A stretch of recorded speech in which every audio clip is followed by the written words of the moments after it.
Welcome back to all dear students, welcome to Career Planet. Myself Shaili Gurwani और आज हम पढ़ने वाले हैं बायोमोलिक्यूल, जैव अणु। ठीक है, हाइब्रिड क्लास रहेगी, ऑनलाइन ऑफलाइन साथ साथ में। आपको line to line NCERT explain करवाऊंगी बायोमोलिक्यूल की, जैव अणु की, हिंदी इंग्लिश मिक्स रहेगा। ठीक है, तो बच्चों सबसे पहले जो हमारे पास टॉपिक है वो आप बताएंगे बायोमोलिक्यूल यानी जैव अणु किसे बोलेंगे, है ना। पहला काम आपके पास है डेफिनेशन दे दो, व्हाट इज बायोमोलिक्यूल, जैव अणु कहते किसे हैं, क्या होगा बायोमोलिक्यूल, जैव अणु क्या है। तो हम कहेंगे देखो बायो मतलब बायोलॉजिकल प्रोसेस में इन्वॉल्व होना चाहिए, जैविक क्रियाओं से संबंधित होना चाहिए, बॉडी में जो भी बायोकेमिकल रिएक्शंस है उससे रिलेटेड होना चाहिए।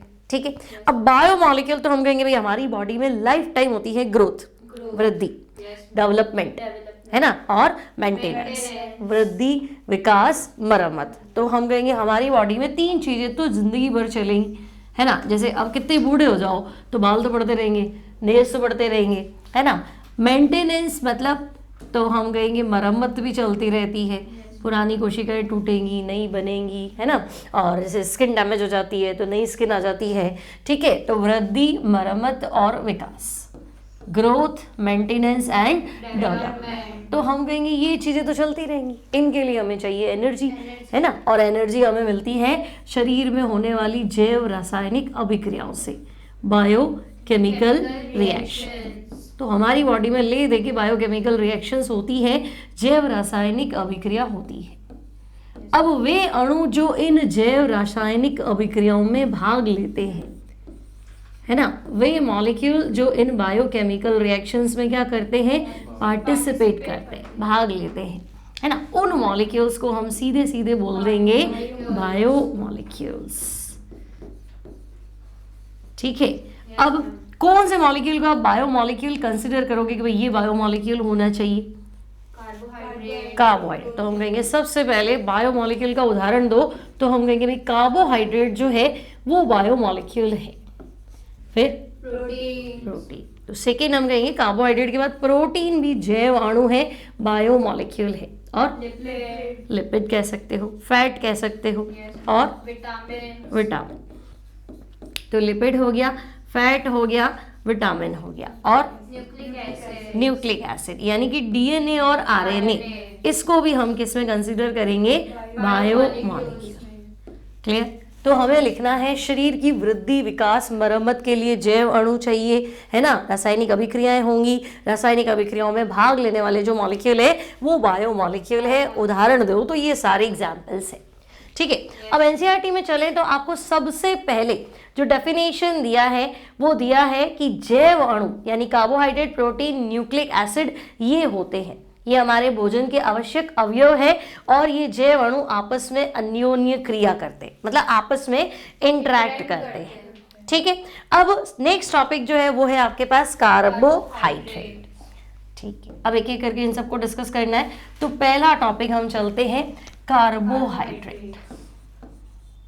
ठीक है, कार्बोहाइड्रेट क्या है, ध्यान से समझेंगे इसको। तो हम कहेंगे कार्बोहाइड्रेट शब्द का मतलब अगर हम निकाले तो कार्बो मतलब कार्बन, है ना, और हाइड्रेट वाटर कंटेनिंग कंपाउंड, जल युक्त यौगिक। ठीक है, तो कोई पूछे कि भाई कार्बोहाइड्रेट से क्या समझे, तो हम तो इतना ही समझे कि कार्बन के जल युक्त यौगिक को क्या बोलेंगे, कार्बोहाइड्रेट। ठीक है भाई, कार्बन के जल युक्त यौगिक मतलब तो मेरे पास कार्बन होना चाहिए और वाटर होना चाहिए, है ना। तो CxH2O। अब x और y की वैल्यू सेम हो भी सकती है, नहीं भी हो सकती। ठीक है, जैसे मैंने x और y की वैल्यू 6 रख दी तो मुझे मिला C6H12O6। ठीक है, अब x की वैल्यू तो मैंने 12 रख दूं, है ना, और यहाँ कितना रख दूं, 11 रख दूं, तो C12, 11 इंटू 2 कितना हो गया, 22, और O कितना हो गया, 11। ठीक है, और x की वैल्यू 6 रख दूं और y की 5 रख दूं, तो C6H10O5, ये तीन चीजें मुझे मिल रही। अब ध्यान से देखो, C6H12O6 इसको आप चाहे ग्लूकोज बोलो, ग्लूकोज का सामान्य सूत्र यही है, C6H12O6। तो आप इसको चाहे ग्लूकोज बोलेंगे, चाहे इसको आप फ्रक्टोज बोलो, ठीक है, या फिर गैलेक्टोज बोल दो, या फिर मैनो। तो भाई ग्लूकोज बोलो, फ्रक्टोज बोलो, गैलेक्टोज बोलो, या फिर आप इसको मैनोज बोलो, सबका फॉर्मूला यही है, ठीक है।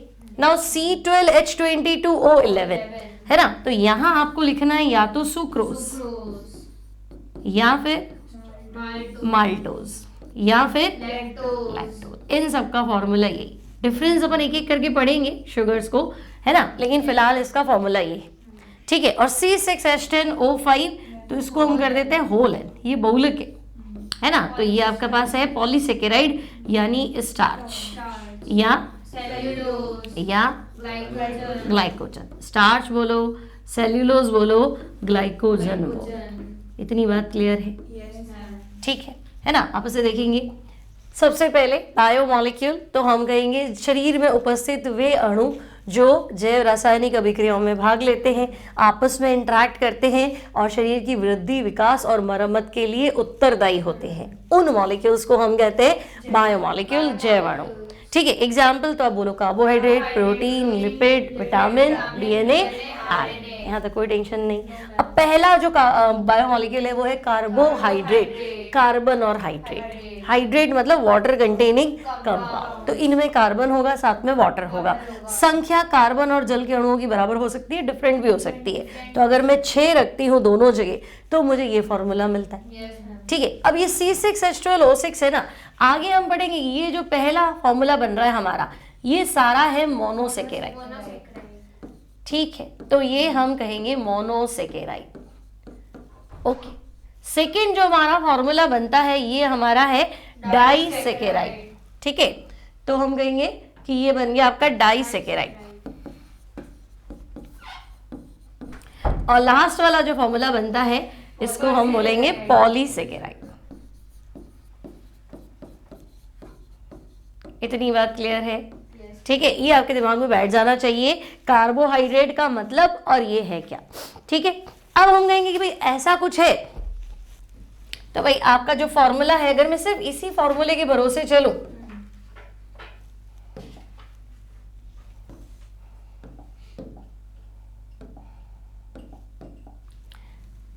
अगर मैं सिर्फ इसी भरोसे चलूं कि भाई CX हो, H2O होल Y हो, है ना, तो इस फॉर्मूले को तो और भी कंपाउंड फॉलो करते हैं। अगर मैं कहूँ फॉर्मल्डिहाइड बोलो, तो देखो फॉर्मल्डिहाइड CH2 है ना। फॉर्मल्डिहाइड क्या होता है, एक कार्बन वाला एल्डिहाइड। एल्डिहाइड क्या होता है, C डबल बॉन्ड OH और ये H। तो ध्यान से देखो, तो फॉर्मल्डिहाइड है CH2O, ठीक है, CH2O। तो मुझे ऐसा लग रहा है कि X की वैल्यू 1 रख दो और Y की वैल्यू 1 रख दो, तो मैं यहाँ पहुंच जाऊँ, ठीक है। अगर मैं कहूँ एसिटिक एसिड, तो एसिटिक एसिड का फॉर्मूला है CH3COOH। तो मुझे लग रहा है कि कार्बन तो 2 है, हाइड्रोजन 4 है, ऑक्सीजन 2 है ना, यानी X की वैल्यू 2 रख दो और Y की भी 2 रख दो, तो C2H4O2। और अगर मैंने देखा कि लैक्टिक एसिड, तो भाई लैक्टिक एसिड देखो, लैक्टिक एसिड होता है 2 हाइड्रोक्सी प्रोपेनोइक एसिड, ठीक है, 2 हाइड्रोक्सी प्रोपेनोइक एसिड। तो अब यहाँ अगर तुम ध्यान से गिनने बैठो तो कार्बन 3 है, हाइड्रोजन 6 है और ऑक्सीजन 3 है, C3H6O3। तो अब यहाँ पे तुम देखो कि ये तीनों ही जो है कार्बोहाइड्रेट के सिंपल फॉर्मूले को फॉलो करते हैं। लेकिन ये कार्बोहाइड्रेट है क्या? फॉर्मल्डिहाइड तो एल्डिहाइड है ना, टॉक्सिक मान लो, बॉडी के लिए थोड़ा तो बना है। फिर एसिडिक एसिड विनेगर है, सिरका है ना, और लैक्टिक एसिड दही में पाया जाता है, ठीक है। तो हम कहेंगे ये तीनों जो है ये कार्बोहाइड्रेट नहीं है, बट इसके जनरल फॉर्मूला को क्या करते हैं, फॉलो करते हैं। तो हम कहेंगे दे आर नॉट कार्बोहाइड्रेट। भाई ये कार्बोहाइड्रेट तो नहीं है ना, not carbohydrate but follow general formula, ठीक है। तो ऐसे यौगिक बताओ जो कार्बोहाइड्रेट नहीं है लेकिन इनके सामान्य सूत्र का पालन करते हैं, तो हम कहेंगे ये 3 है, ठीक। अब हमारे पास एक नोन शुगर भी है जिसे हम बोलते हैं रैमनोज, है ना। रैमनोज का फॉर्मूला है C6H12O5 होना तो O6 चाहिए था, बट है क्या O5, तो हम कहेंगे ओज लगा दिया ना हमने पीछे, तो ओज लगा दिया शुगर, लेकिन ये फॉर्मूले को फॉलो नहीं। तो उस कार्बोहाइड्रेट का नाम बताइए जो इसके सामान्य सूत्र का पालन नहीं करता है, तो आंसर है रैमनोज। आपको बोलना है ये इसके जनरल फॉर्मूले को फॉलो नहीं करता है, ठीक है, सामान्य सूत्र का पालन नहीं करता, बट कार्बोहाइड्रेट तो है ना। तो दो क्वेश्चन बने कि कार्बोहाइड्रेट नहीं है बट फॉर्मूला को फॉलो करता है, तो 3 आंसर है। कार्बोहाइड्रेट है बट फॉर्मूला को फॉलो नहीं करता है, तो एक आंसर है रैमनोज। इतनी बात क्लियर है सबको, कोई टेंशन नहीं, ठीक है। तो हम कहेंगे चलो ये बेसिक बात हो गई कार्बोहाइड्रेट की, ठीक है। अब अगर हम देखें तो देखो एनसीईआरटी में आपको दे रखा है कार्बोहाइड्रेट जनरली प्लांट्स, क्योंकि बनाएगा कौन, हमारी बॉडी थोड़ी ना बनाएगी। कार्बोहाइड्रेट हम ग्लूकोज में कन्वर्ट करते हैं चीज़ों को, ग्लाइकोजन होता है ग्लूकोज में कन्वर्ट हो जाता है, या अपन जो भी खाते हैं खाने में स्टार्च खाया तो उसको अपन ने ग्लूकोज में कन्वर्ट किया, तो कार्बोहाइड्रेट प्लांट्स द्वारा बनते है ना। फिर कार्बोहाइड्रेट में आप इक्षु शर्करा, मतलब आप सुक्रोज बोलेंगे उसको, ग्लूकोज है, स्टार्च है, जनरल फॉर्मूला हमने देख लिया, ग्लूकोज का फॉर्मूला C6H12O6। फिर हमने पढ़ लिया कौन फॉलो करता है कौन फॉलो नहीं करता है, ठीक है। अब देखो कार्बोहाइड्रेट्स जनरली, तो आपको बताना है भाई कार्बोहाइड्रेट मतलब शुगर्स माने, तो शुगर्स क्या होंगी, शुगर्स कैसी होती है, क्रिस्टल, वाटर सॉल्युबल, स्वाद में स्वीट होती है ना, स्वीट इन टेस्ट, तो जनरली कार्बोहाइड्रेट ऐसे होते हैं, ठीक है। फिर भी इन्होंने कार्बोहाइड्रेट को क्लासिफाई करा है कि आप कार्बोहाइड्रेट को वर्गीकृत कर लो, ठीक है। तो हम कहेंगे हम कार्बोहाइड्रेट को डिवाइड कर रहे हैं ऐसे, पहला मोनोसेकेराइड, ठीक है, मोनोसेकेराइड सबसे सिंपलेस्ट कार्बोहाइड्रेट कौन सा है, तो आपको बताना है मोनोसेकेराइड, ठीक है। फिर डाई ट्राई टेट्रा नहीं, इसने क्या नाम दिया इसको, ओलिगोसेकेराइड, ठीक है। तो पहला मोनोसेकेराइड, दूसरा ओलिगोसेकेराइड, डाइसेकेराइड इसी के अंदर लिखना है, ट्राई भी इसके अंदर आएगा, ठीक है। तो मोनोसेकेराइड, ओलिगोसेकेराइड और बहुत सारे मोनोसेकेराइड मिल गए, तो आपका आंसर हो गया पॉलीसेकेराइड, ठीक है। इतनी बात क्लियर है ना। तो कार्बोहाइड्रेट को क्लासिफाई करो तो हम कहेंगे मोनो, ओलिगो और पॉली, ठीक है। अब देखो मोनोसेकेराइड मतलब देखो अगर पॉली है तो बहुत सारे मोनो बनाएगा, ओलिगो है तो हम कहेंगे ओलिगो में कौन सा है, डाइसेकेराइड है तो 2 मोनोसेकेराइड देगा, ट्राइसेकेराइड है तो 3 दे देगा, टेट्रा है तो 4 देगा, लेकिन मोनो क्या देगा, मोनो कुछ नहीं देगा। अगर आप पानी में ग्लूकोज घोल दो तो फिर आपको कुछ भी नहीं मिलेगा, वो घुल जाएगा। क्यों घुलता है पानी में ग्लूकोज, पानी में ग्लूकोज का रीजन वाटर के साथ इंटर मॉलिक्यूलर हाइड्रोजन बॉन्ड, क्योंकि ग्लूकोज है, फ्रक्टोज है, शुगर है, जल के साथ क्या बनाते हैं, इंटरमॉलिक्यूलर हाइड्रोजन, तो घुल जाएगा, ठीक है। तो मतलब मैं कह रही हूँ कि ग्लूकोज का फॉर्मूला है C6H12O6 और पानी में गया तब भी C6H12O6, मतलब टूटा तो नहीं, अपघटन तो नहीं हुआ। तो अगर आपसे पूछे कि ऐसा कौन सा कार्बोहाइड्रेट है जिसका जल अपघटन नहीं होता है, डू नॉट हाइड्रोलाइज्ड, तो आंसर क्या लिखोगे, मोनो, उसका कुछ बिगड़ा थोड़ा ना, वो तो यूं का यूं है ऐसे। तो आपको बताना है ऐसे कार्बोहाइड्रेट जो कार्बोहाइड्रेट का सिंपलेस्ट फॉर्म है ना, ये कार्बोहाइड्रेट का सरलतम रूप है, ठीक है। इनका जल अपघटन नहीं होता है, ये जैसे जाएंगे यूं के यूं रहेंगे, है ना, आगे ये टूटेंगे नहीं, इनका जल अपघटन नहीं होता है। तो हम बोलेंगे अच्छा भाई ऐसा कुछ है तो मोनोसेकेराइड। अब एग्जाम्पल में तुम वो सारे एग्जाम्पल लिख दो जिसका फॉर्मूला क्या था, C6H12O6, तो शुरू पढ़ लिया, ये फॉर्मूला तो ग्लूकोज का भी है, ये फॉर्मूला फ्रक्टोज का भी है, ये फॉर्मूला गैलेक्टोज का भी है और ये फॉर्मूला मैनोज का, चारों उदाहरण इसी के, टेंशन ही खत्म, है ना, वो सभी जिसका फॉर्मूला ये। अब ओलिगो में आपको दिया है कि कम से कम 2 यूनिट और ज्यादा से ज्यादा 10 यूनिट, ठीक है, मतलब ये 2 से 10 का कॉम्बिनेशन है। तो अगर मैं इनको हाइड्रोलाइज करूं तो वे कार्बोहाइड्रेट जिनके हाइड्रोलिसिस पे, जिनके जल अपघटन पर क्या होगा? 2 से लेके 10, है ना, 2 to 10 यूनिट ऑफ मोनोसेकेराइड्स मिलेंगी। तो वो कार्बोहाइड्रेट जो हाइड्रोलिसिस पे 2 से 10 यूनिट मोनोसेकेराइड बनाते हैं, 2 से 10 इकाई मोनोसेकेराइड बनाते हैं। ठीक है भाई, तो जो आपको हाइड्रोलिसिस पे 2 से 10 इकाई मोनोसेकेराइड देगा उसे हम बोल देंगे क्या? ऑलिगोसेकेराइड। ठीक, अब पॉली मतलब बहुत सारे, है ना, 10 से ज्यादा हो गया तो पॉली बोल देना। तो वे कार्बोहाइड्रेट जो जल अपघटन पर बहुत अधिक संख्या में, है ना, many units of monosaccharide, number of units of monosaccharide, आप गिनो ही नहीं, 10 से तो ज्यादा ही रहेगी, है ना। तो जो जल अपघटन पर बहुत अधिक संख्या में मोनोसेकेराइड इकाई बनाते हैं। ठीक है भाई, बहुत अधिक संख्या में मोनोसेकेराइड इकाई बनाते हैं।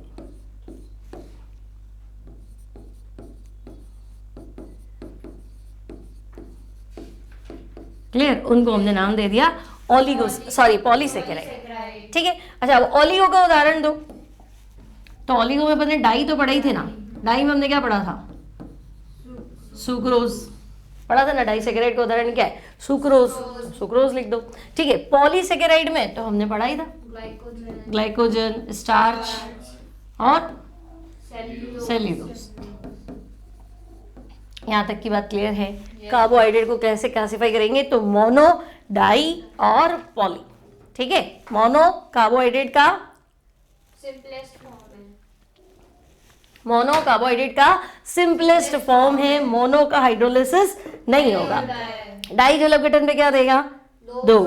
ट्राई होता तो 3, टेट्रा होता तो 4। तो हमने 2 से 10 मिला के लिख दिया कि भाई 2 से 10 को हम बोलेंगे ओलिगो, और अगर 10 से भी ज्यादा हो गया तो आपका हो गया पॉलीसेकेराइड। इतनी बात क्लियर है? ठीक है, अब देखो आगे आपको क्या दिया है। कार्बोहाइड्रेट हमारा खत्म हो गया, कार्बोहाइड्रेट का क्लासिफिकेशन हमारा खत्म हो गया। ठीक है, अब आपको ठीक है और डिटेलिंग पढ़नी है कार्बोहाइड्रेट की। तो देखो कार्बोहाइड्रेट आपने इतना लंबा फॉर्मूला बताया अभी, C6H12O6 या C12H22O11। अब लग रहा है बहुत सारे कार्बन वार्बन है। मेन फंक्शनल ग्रुप क्या है तो आपको बताना है। देखो जब भी हम कार्बोहाइड्रेट की बात करेंगे, है ना, मैं जब भी कार्बोहाइड्रेट की बात करूंगी तो कार्बोहाइड्रेट या तो होगा एल्डिहाइड या होगा कीटोन। क्या भाई, कार्बोहाइड्रेट या तो एल्डिहाइड होगा या कीटोन। तो एल्डिहाइड कीटोन तो एक ही ऑक्सीजन कपता है ना, बाकी O, तो बाकी O सारे क्या है? OH। तो कार्बोहाइड्रेट होगा पॉलीहाइड्रोक्सी एल्डिहाइड एंड कीटोन। तो या तो पॉलीहाइड्रोक्सी एल्डिहाइड होगा या पॉलीहाइड्रोक्सी कीटोन होगा। तो मतलब हमारे कार्बोहाइड्रेट का फंक्शनल ग्रुप तो फिक्स यस मैम, है ना, या तो एल्डिहाइड होते हैं या क्या होते हैं? कीटोन होते हैं। ठीक है, तो कार्बोहाइड्रेट आपके होते हैं पॉलीहाइड्रोक्सी एल्डिहाइड या पॉलीहाइड्रोक्सी कीटोन। इतनी बात क्लियर है? ठीक है, दूसरी बात तो हम कहेंगे चलो हम मान लेते हैं ये पॉलीहाइड्रोक्सी एल्डिहाइड है या कीटोन है। अगर इनका फंक्शनल ग्रुप एल्डिहाइड है, CHO क्या होता है? एल्डिहाइड। तो अगर किसी कार्बोहाइड्रेट में फंक्शनल ग्रुप एल्डिहाइड है तो हम उसको एल्डोज बोलेंगे। क्लियर है इतनी बात? है ना, एल्डोज क्या है? ऐसा कार्बोहाइड्रेट जिसका फंक्शनल ग्रुप क्या है? एल्डिहाइड। और अगर हमारे कार्बोहाइड्रेट का फंक्शनल ग्रुप क्या है? कीटोन है ना, तो हम उसको कीटोज बोलेंगे। बोलो यहाँ कोई समस्या है क्या?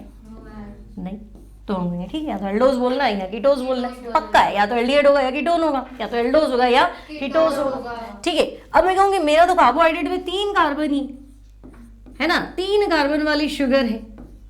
तो भी देखो शुगर आता है तो हम ओज लिखते हैं, कार्बोहाइड्रेट के पीछे हम ओज लिखते हैं, सफिक्स ओज रहेगा। तो 3 कार्बन वाली शर्करा तो मैं ट्रायोज बोल दूंगी, है ना। अगर 4 कार्बन है, ठीक है, ट्रायोज मतलब 3 कार्बन वाली शुगर। 4 कार्बन वाली शुगर है तो क्या बोलोगे? टेट्रोज बोल देना, 4 कार्बन की शुगर। 5 कार्बन है तो पेंटोज बोल देंगे। और अगर 6 कार्बन है तो हम उसको हेक्सोज बोलेंगे।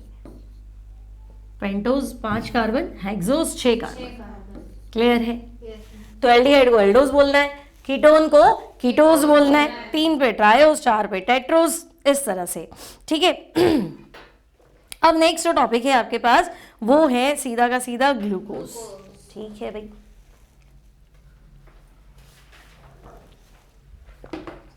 अब देखो ग्लूकोज नेचर में फ्री स्टेट में मिलता है कि कंबाइंड स्टेट में मिलता है? देखो डायरेक्ट ग्लूकोन डी पानी में डाल देते ना अपन, ग्लूकोज फ्री स्टेट में मिलता है, सिर्फ ग्लूकोज ही हो पॉसिबल। या आप ग्रेप शुगर खाते हो अंगूर वाली, तो अंगूर में क्या होता है? सुक्रोज, सुक्रोज जल अपघटन पे सुक्रोज और हाइड्रोलिसिस आपको देगा ग्लूकोज और फ्रक्टोज। तो हम कहेंगे प्रकृति में ग्लूकोज सरल अवस्था में भी मिलता है, मतलब सिंपल ग्लूकोज भी मिल जाएगा और कंबाइंड स्टेट में भी मिलेगा, है ना। तो प्रकृति में ग्लूकोज फ्री स्टेट में भी मिलेगा, मुक्त अवस्था में भी पाया जाता है और संयुक्त अवस्था में भी पाया जाता है, ठीक है, कोई टेंशन ही नहीं।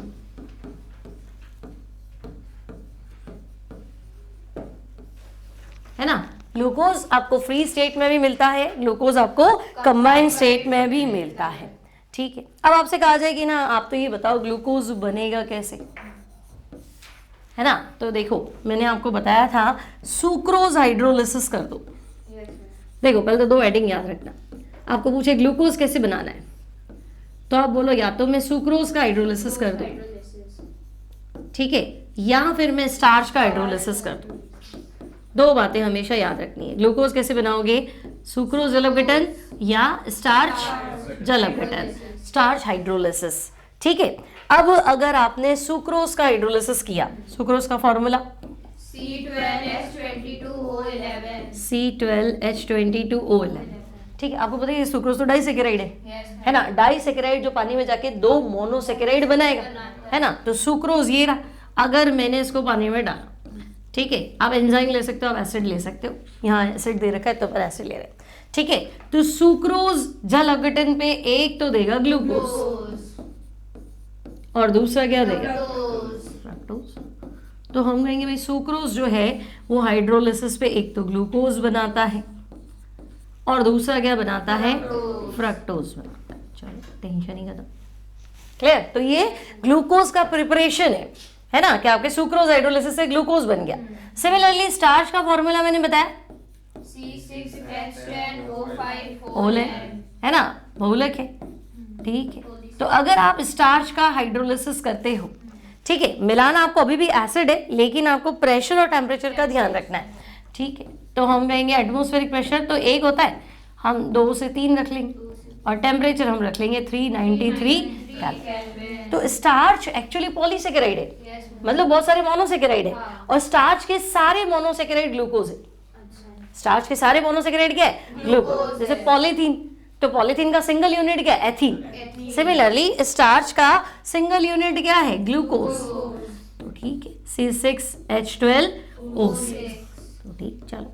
तो अगर आपसे पूछा जाए कि भाई नेचर में ग्लूकोज फ्री स्टेट में मिलेगा? मिलेगा। संयुक्त अवस्था में मिलेगा?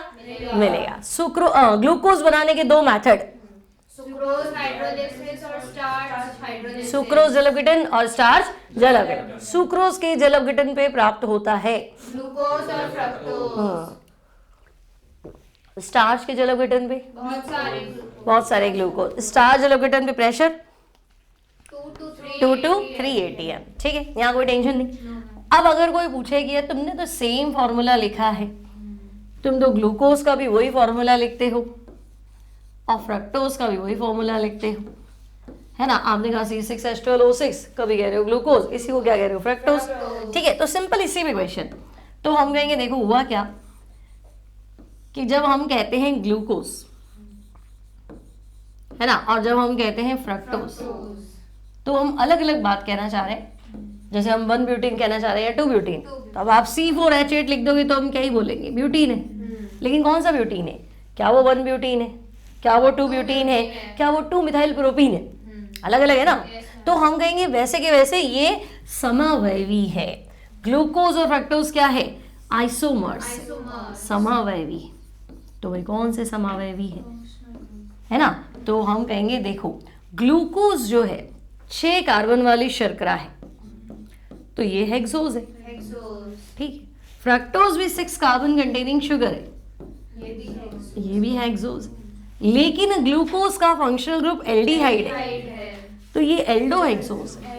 और फ्रक्टोज का फंक्शनल ग्रुप क्या है? कीटोन है, तो ये क्या है? कीटोहेक्सो।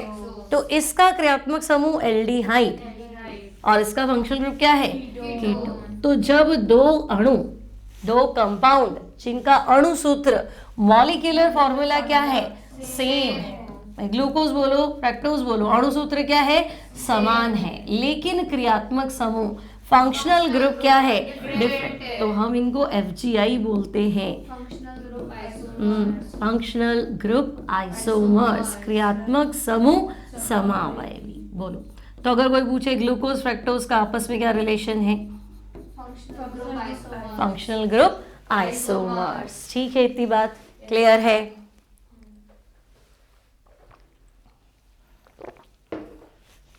चलो, अब आपके प्रिपरेशन के बाद में आपको दिया है ग्लूकोज की संरचना। ठीक है ना? तो एनसीईआरटी में नेक्स्ट टॉपिक आपका है स्ट्रक्चर ऑफ ग्लूकोज, ग्लूकोज की संरचना।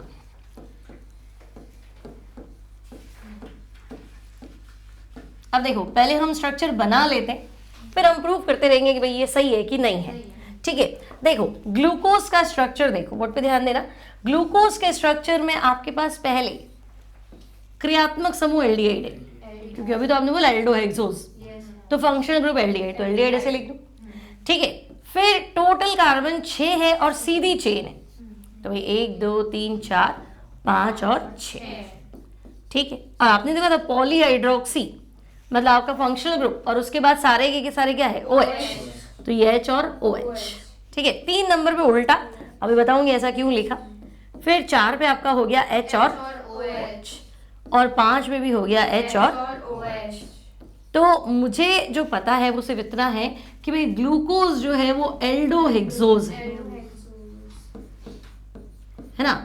तो अब कोई ग्लूकोज बनाओ तो आप यही बनाओगे, है ना? अब आपको एक एक चीज प्रूफ करनी है कि अच्छा ऐसा क्यों है ना? आपको पहला कहा गया कि सिद्ध करो ग्लूकोज में 6 कार्बन युक्त सीधी चेन होती है ना? आपके पास क्या प्रूफ है इसका कि ग्लूकोज में 6 कार्बन वाली लॉन्ग चेन है, सीधी चेन है, ब्रांच नहीं है, मतलब साइक्लोहेक्सेन नहीं है, बेंजीन नहीं है। ऐसा क्यों? 6 कार्बन सीधे क्यों है? तो हम कहेंगे देखो, जब हम ग्लूकोज की रिएक्शन, हाँ ग्लूकोज की रिएक्शन जब हम HI से कराते हैं, HI खर्च होगा आपका यहाँ 40। ठीक है, तो देखो 6 तो वाटर निकल जाएगा, क्लियर, 7 I2 चला जाएगा, और आपका जो आंसर है that is C6H14 plus water कितने 6 और I2 7। तो देखो C6H14 मतलब CH3 CH2 4 और एंड में फिर क्या आएगा? CH3।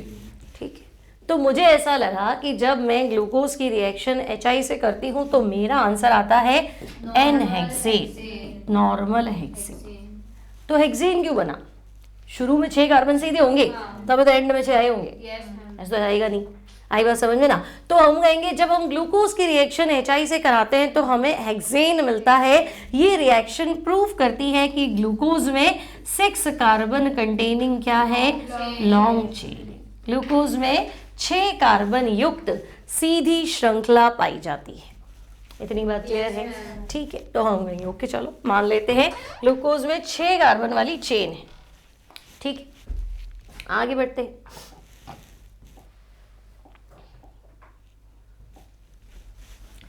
अब देखो, आपको प्रूव करना है कि ग्लूकोज में C double bond O group है ना? एल्डिहाइड तो बाद में प्रूव करेंगे, आप तो सिर्फ भी बताओ कि ग्लूकोज में C double bond O group present है।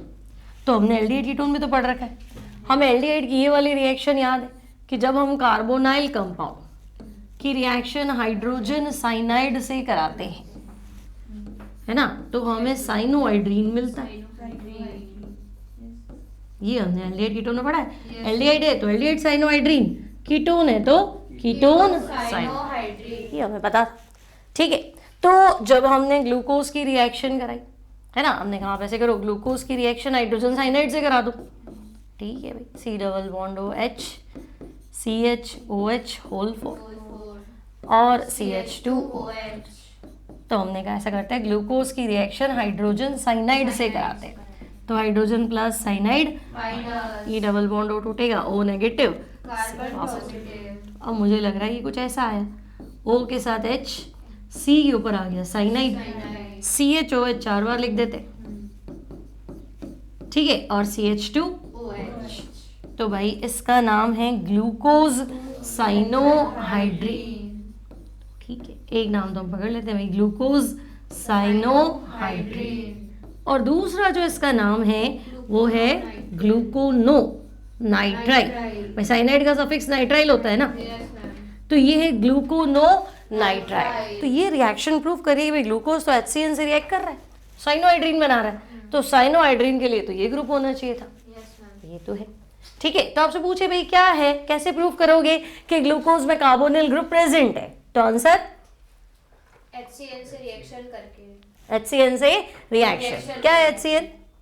Prussic acid. प्रूसिक एसिड बता रखा है ना, हाइड्रोजन साइनाइड को क्या बोलते हैं? Prussic acid. तो चलो इस बात को मान लेते हैं भाई, हाँ ये तो होगी। फिर अगर तुम्हें याद हो तो एल्डिहाइड कीटोन में हमने एक और रिएक्शन पढ़ रखी, क्या कौन सी? ऑक्सिम बनाते, कार्बोनिल कंपाउंड की रिएक्शन जब हम हाइड्रोक्सिल एमीन से करा, है ना, pH 3 से 5 होता है इधर, ठीक है, तो हम कहेंगे ये वाटर जाएगा और हमारा जो आंसर है वो होता है C डबल बॉन्ड N। तो ये ऑक्सिम बनाते हैं। ठीक है, तो जब हमने सेम रिएक्शन ग्लूकोज की कराई, है ना, अगर मैं कहूँ आप ऐसा करो, ग्लूकोज की रिएक्शन हाइड्रोक्सिल एमीन से कराओ, तो हमने लिया ग्लूकोज, हमने लिया हाइड्रोक्सिल एमीन NH2OH, तो आंसर में क्या आया? ये बाहर चला गया वाटर, और हमारा आंसर आया CH double bond NOH, CH और CH2OH। तो भाई हमारे पास बना ग्लूकोक्सिम। ठीक है, तो हमारे पास आ गया ग्लूकोक्सिम। तो इसका मतलब फिर प्रूफ हो गया कि एल्डिहाइड या कीटोन तो पता नहीं, पर ये पता है कि ग्लूकोज में C double bond O group जो है वो प्रेजेंट है ना। तो आपसे पूछे कि आप तो सिर्फ ये प्रूफ करो कि ग्लूकोज में 6 कार्बन की चेन है, आंसर HI से रिएक्शन, आंसर हेक्सेन बनेगा, तो हेक्सेन बनेगा क्यों? हेक्सेन होगा तो ये तो बनेगा। सिमिलरली आप प्रूव करोगे इसमें C डबल बॉन्ड O है, तो आप चाहे ऑक्सिम बनाओ, चाहे आप साइनाइड साइनोहाइड्रीन बनाओ, HCN से रिएक्शन कराओ, है ना। ये यहाँ तक क्लियर है, कोई दिक्कत नहीं। अब मैं कहूँ कि अच्छा ठीक है, आपको कैसे पता कि एल्डिहाइड है? कीटोन भी तो हो सकता था, है ना। एल्डिहाइड ही है, कीटोन नहीं है, इस बात की क्या गारंटी है? तो भाई इसका भी हमारे पास प्रूफ है ना। एल्डिहाइड कीटोन थोड़ा आना चाहिए चैप्टर के लिए। देखो, जब हम एल्डिहाइड का ऑक्सीडेशन करते हैं तो ये पता है एल्डिहाइड बहुत उतावला है ऑक्सीडाइज होने के लिए, है ना। ये ऑक्सीडेशन, ये एल्डिहाइड में ऑक्सीजन एंट्री हो जाएगी, ये हो जाएगा COOH। तो एल्डिहाइड क्या होता है? Easily oxidised. एल्डिहाइड बड़ी आसानी से क्या हो जाता है? ऑक्सीडाइज। और आंसर क्या है? एसिड, है ना। लेकिन जब हम कीटोन की बात करते हैं तो कीटोन का ऑक्सीकरण आसानी से नहीं होता, बहुत आपको मुश्किल कंडीशन, है ना, ड्रास्टिक कंडीशन, कठिन परिस्थितियों का सामना करना पड़ेगा। मतलब आपको हाई टेम्परेचर देना है, प्रेशर रखना है, स्ट्रॉन्ग कैटलिस्ट लेना है, प्रबल ऑक्सीकारक लेना है, तब जाके कुछ होगा। तो यहाँ ऑक्सीडेशन पॉसिबल है, क्योंकि इधर भी कार्बन है, इधर भी कार्बन है, CC बॉन्ड तोड़ो, CC बॉन्ड तो मजबूत है ना, क्यों तोड़ो? इतनी बात क्लियर। अब जब हमने ग्लूकोज के बारे में देखा कि भाई अच्छा अगर ये जल्दी ऑक्सीडाइज हो जाएगा तो एल्डिहाइड है, और मुश्किल से ऑक्सीडाइज होगा तो कीटोन। तो हम क्या देख रहे हैं कि जब हम बिल्कुल हल्का फुल्का ऑक्सीडाइजिंग एजेंट, ये ले लिया मैंने ग्लूकोज, ठीक है, तो इसको हम पहले से इसलिए लिखे क्योंकि हमें तो पता है ना ये स्ट्रक्चर है, हमें प्रूफ करना है, पता तो एक ना ऑलरेडी, इसलिए से लिखते हैं। ठीक है, तो जब हम ग्लूकोज का ऑक्सीडेशन करते हैं ब्रोमीन वाटर, ठीक, तो ये दुर्बल ऑक्सीकारक है, माइल्ड ऑक्सीडेंट, है ना। ये हर एक को ऑक्सीडाइज करता नहीं है, बहुत मुश्किल से मतलब ये बहुत मुश्किल से ऑक्सीडाइज कर पाता है, बहुत ही हल्का फुल्का ऑक्सीडाइजिंग एजेंट है। तो ग्लूकोज क्या है? ग्लूकोज तो इससे भी ऑक्सीडाइज हो जाता है ना। ये एल्डिहाइड ऑक्सीडाइज होगा तो क्या बनेगा? COOH, फिर ये हो गया CHOH होल, और ये हो गया CH2। तो हम क्या देख रहे हैं, ग्लूकोज इतने हल्के फुल्के से भी ऑक्सीडाइज्ड हो गया।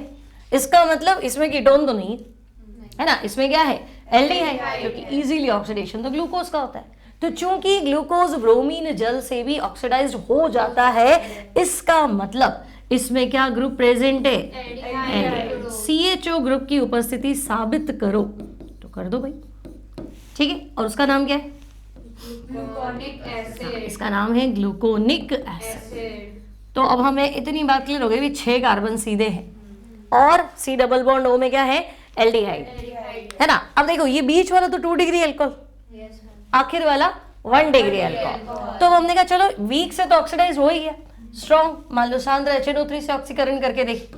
तो अगर मैंने क्या किया, देखो यहाँ मैं लिख देती हूँ ग्लूकोज, ठीक है, ये मैंने लिख दिया ग्लूकोज, ठीक है, और हल्का सा ऑक्सीडाइज करा तो क्या बना था, ग्लूकोनिक एसिड, ठीक है, ग्लूकोनिक एसिड। अब मैं ग्लूकोज हो या ग्लूकोनिक एसिड हो, अगर मैं इसको प्रबल ऑक्सीकारक कंसंट्रेटेड HNO3, अगर मैं इसको सांद्र HNO3 से ऑक्सीडाइज कराने के बारे में सोचूं, है ना, तो ये तो ऑक्सीडाइज हो ही रखा है, ठीक है। आप क्या देख रहे हो, ये आखिर वाला ग्रुप, ये क्या है, 1 डिग्री अल्कोहल। 1 डिग्री अल्कोहल, तो 1 डिग्री अल्कोहल पहले ऑक्सीडाइज होगा तो एल्डिहाइड, और एल्डिहाइड से क्या बनेगा, एसिड, है ना। 2 वाला फंस जाता है क्योंकि 2 वाले से कीटोन, और कीटोन का ऑक्सीडेशन बहुत मुश्किल है। तो सांद्र HNO3 केवल 1 डिग्री अल्कोहल के लिए परफेक्ट था। तो हम कहेंगे हम क्या देख रहे हैं, ऊपर वाला तो ऑक्सीडाइज वैसे ही हो रखा था, और ज्यादा से ज्यादा आपको क्या देखने को मिला, ये वाला कार्बन भी क्या हो गया, ऑक्सीडाइज्ड। तो दोनों तरफ COH है तो हम इसको बोलेंगे सेकेरिक एसिड। तो जब हमने सिर्फ ग्लूकोज को ब्रोमीन वाटर से ऑक्सीडाइज कराया था तब तो हमारा आंसर था ग्लूकोनिक एसिड। ग्लूकोनिक। लेकिन जब हमने ग्लूकोज को कंसंट्रेटेड HNO3 से ऑक्सीडाइज कराया तो हमारा आंसर क्या है, सेकेरिक एसिड। तो इस रिएक्शन से क्या साबित हुआ, aldehyde group present, 1 degree alcohol. Aldehyde तो आपने ब्रोमीन वाटर से ही बता दिया था, है ना। तो आपको बताना है इस रिएक्शन से साबित हुआ कि भाई इसमें क्या है, 1 degree alcohol, 1 degree alcohol group जो है वो प्रेजेंट है। तो थोड़ी पिक्चर तो बनी कि भाई C6H12O6 था तो 6 कार्बन ऐसे सीधे, है ना, और एल्डिहाइड है मतलब CHO तो कोने पे है और नीचे वाला अल्कोहल है। अब मुझे बाकी के 4 जो है वो OH प्रूफ करने और 2 डिग्री अल्कोहल प्रूफ करने। तो अब आप क्या करो, जब आप ग्लूकोज की रिएक्शन एसिटिक एनहाइड्राइड से कराओ, मैं आपको पता ये एल्डिहाइड है ना, अब आपके पास है CHOH, 4 तो आपके 2 डिग्री अल्कोहल लग रहे और आखिर वाला 1 डिग्री अल्कोहल। तो हम ग्लूकोज की reaction acetic anhydride, CH3CO left, CH3CO right, और बीच में O, ठीक है। तो हम ग्लूकोज की रिएक्शन एसिटिक एनहाइड्राइड से करा लेते हैं, ठीक है। क्या देखने को मिलेगा, 5 मोल एसिटिक एनहाइड्राइड का खर्चा हुआ, 5 एसिटिक एसिड चले गए, 5 एसिटाइल ग्रुप, CH3CO कौन सा ग्रुप है, एसिटाइल। तो आप क्या देखोगे, ये सारा इसमें कनेक्ट हो जाएगा। तो मैं एल्डिहाइड तो यूं का यूं लिख रही हूँ, ये CHO ये कौन सा ग्रुप है, एसिटाइल ग्रुप। तो 4 तो इसके यहाँ कनेक्ट हो गए और एक लास्ट में कनेक्ट हो गया। तो आपको देखने को मिला कि ग्लूकोज में 5 एसिटाइल ग्रुप जुड़ गए, यानी आपका आंसर है पेंटा एसिटाइल ग्लूकोज।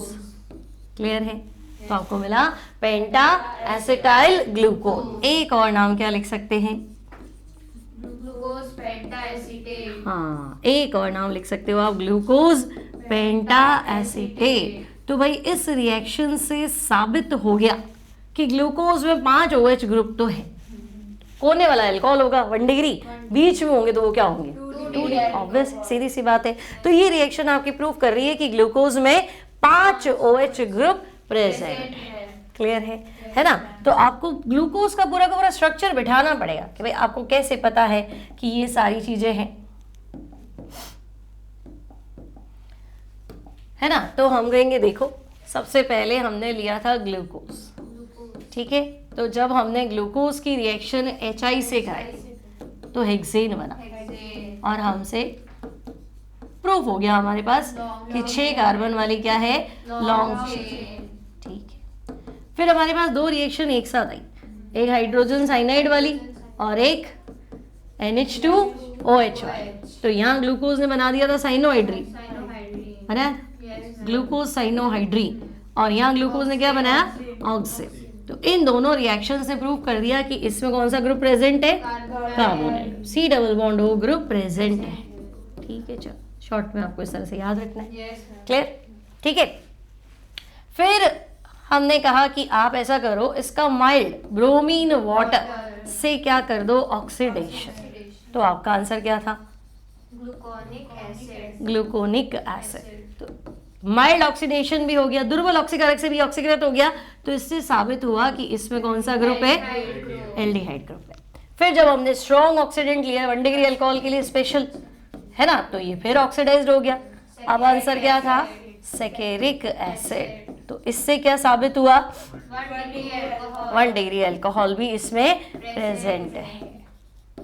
ठीक है भाई, फिर हमने कहा कि अच्छा ठीक है, 5 OH की उपस्थिति लाओ, तो आपने इसकी रिएक्शन किससे कराई, एसिटिक एनहाइड्राइड, तो आपको मिला ग्लूकोज पेंटा एसीटेट। ठीक है, ये ऐसे लिख के आपको सारी रिएक्शंस अपने आप लिखनी है, तो देखो 5 मिनट में सारी बन जाएंगी। ठीक है, तो जब हम ग्लूकोज की रिएक्शन एसिटिक एनहाइड्रेट से कराएंगे तो ग्लूकोज पेंटा एसीटेट बनता है।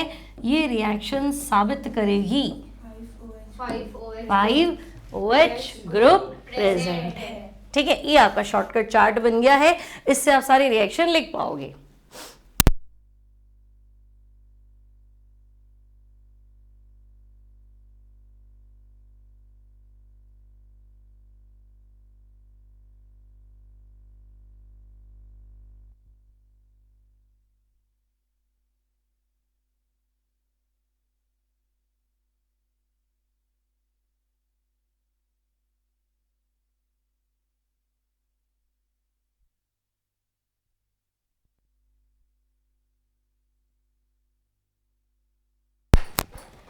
चलो यहां तक क्लियर, कोई डाउट नहीं।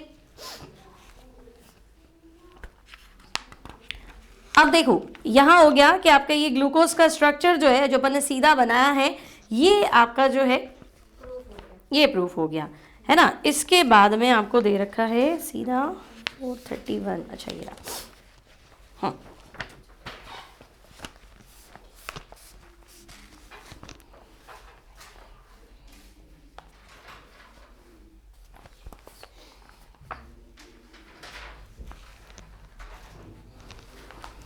अब देखो एक डीएल प्रोजेक्शन पहले सीख लेते हैं। आपके पास एक साइंटिस्ट है फिशर, ठीक है।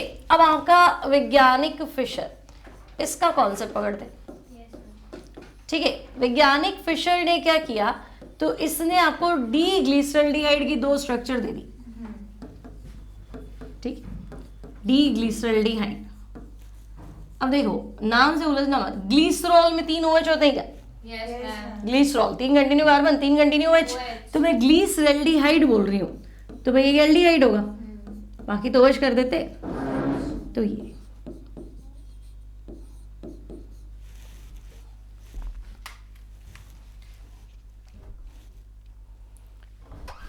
सेल नहीं है।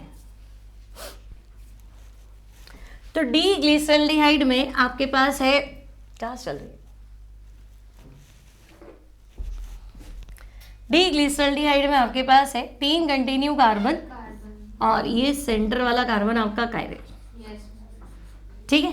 अब ध्यान से देखो, OH अगर दाईं ओर लिखा है तो इसको डी लिख दो, है ना, तो ये हो गया आपका डी ग्लिसरल्डिहाइड, क्लियर। अब डी मतलब डेक्स्ट्रो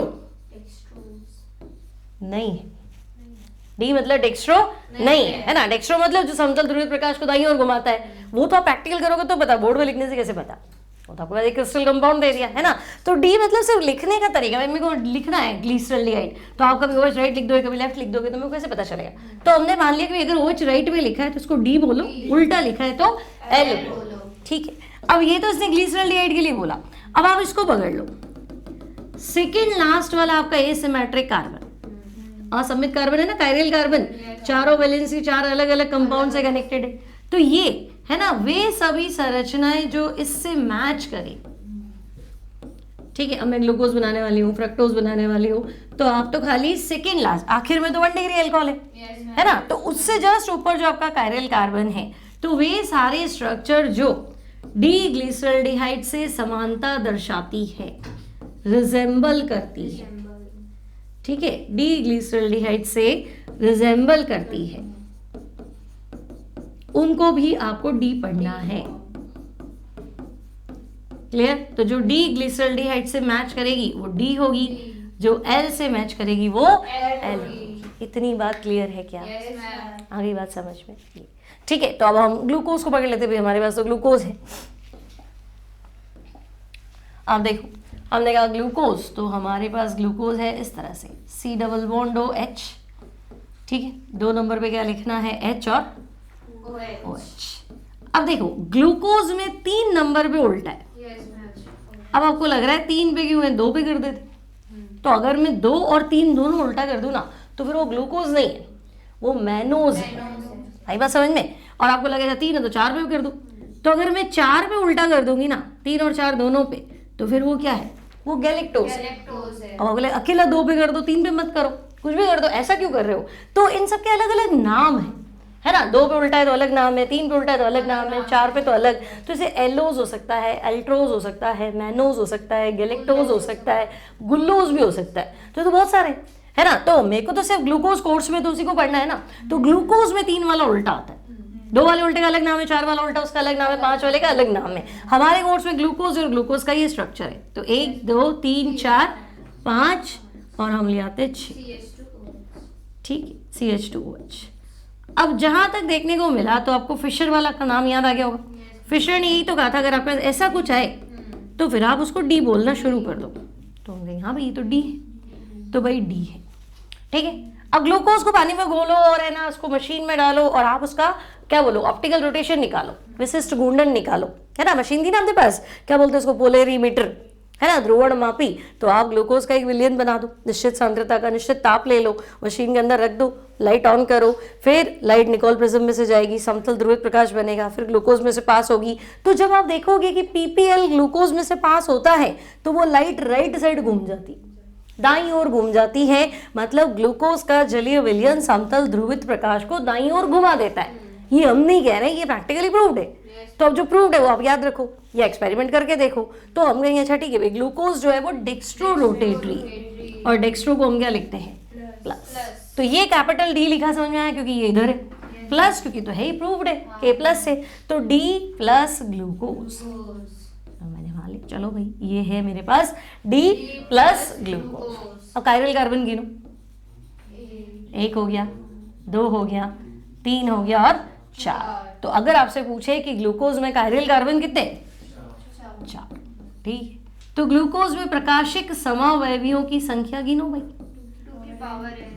तो नंबर ऑफ ऑप्टिकल आइसोमर्स होता है 2 की पावर n, ठीक है। तो ग्लूकोज की प्रकाशिक समावयवी बताओ, 2 की पावर n, 2 की पावर 4, तो 2 की पावर 4 कितना हुआ, 60। तो 16 नाम होंगे भाई, 8 होंगे, 8 होंगे मिरर इमेज होगी, तो 8 नाम तो बोलने ही पड़ेंगे। ऐसे तभी तो नाम आ रहे थे, ग्लूकोज, गुल्लोज, मैनोज और गैलेक्टोज, है ना। गैलेक्टोज था ना, हाँ गैलेक्टोज, और फिर क्या था, एलोज, एल्ड्रोज, ये नाम है इसके इतने सारे, ठीक है। यहाँ तक कोई दिक्कत नहीं। तो ये क्लियर है 3 नंबर वाले का कॉन्सेप्ट और D वाला कॉन्सेप्ट और प्लस वाला कॉन्सेप्ट। क्योंकि आधे तो बोले 3 पे क्यों किया, 4 पे क्यों नहीं किया, है ना। कैपिटल D क्यों लिखा, L लिख लेते, है ना। और अगर D भी लिखा है तो प्लस भी लिखा है, तो ये डेक्स्ट्रो है क्या। तो डेक्स्ट्रो प्रैक्टिकल फिनोमिनन है, हमारे हाथ में कुछ भी नहीं है। D तो ये फिशर प्रोजेक्शन यही कह रहा था, इसलिए हमने इसको ऐसे लिखा है। क्लियर है, यहाँ तक भी कोई डाउट नहीं। अब आपके पास है ग्लूकोज का साइक्लिक स्ट्रक्चर। ग्लूकोज की चक्रीय संरचना, ग्लूकोज का साइक्लिक स्ट्रक्चर। तो भाई आपने इतना तो खोजबीन करके ग्लूकोज का स्ट्रक्चर बना लिया। अब आप कह रहे हो कि नहीं हर बार ये हो, जरूरी नहीं। ग्लूकोज जो है वो साइक्लिक स्ट्रक्चर भी दिखाता है, ठीक है भाई। ग्लूकोज की चक्रीय संरचना, साइक्लिक स्ट्रक्चर।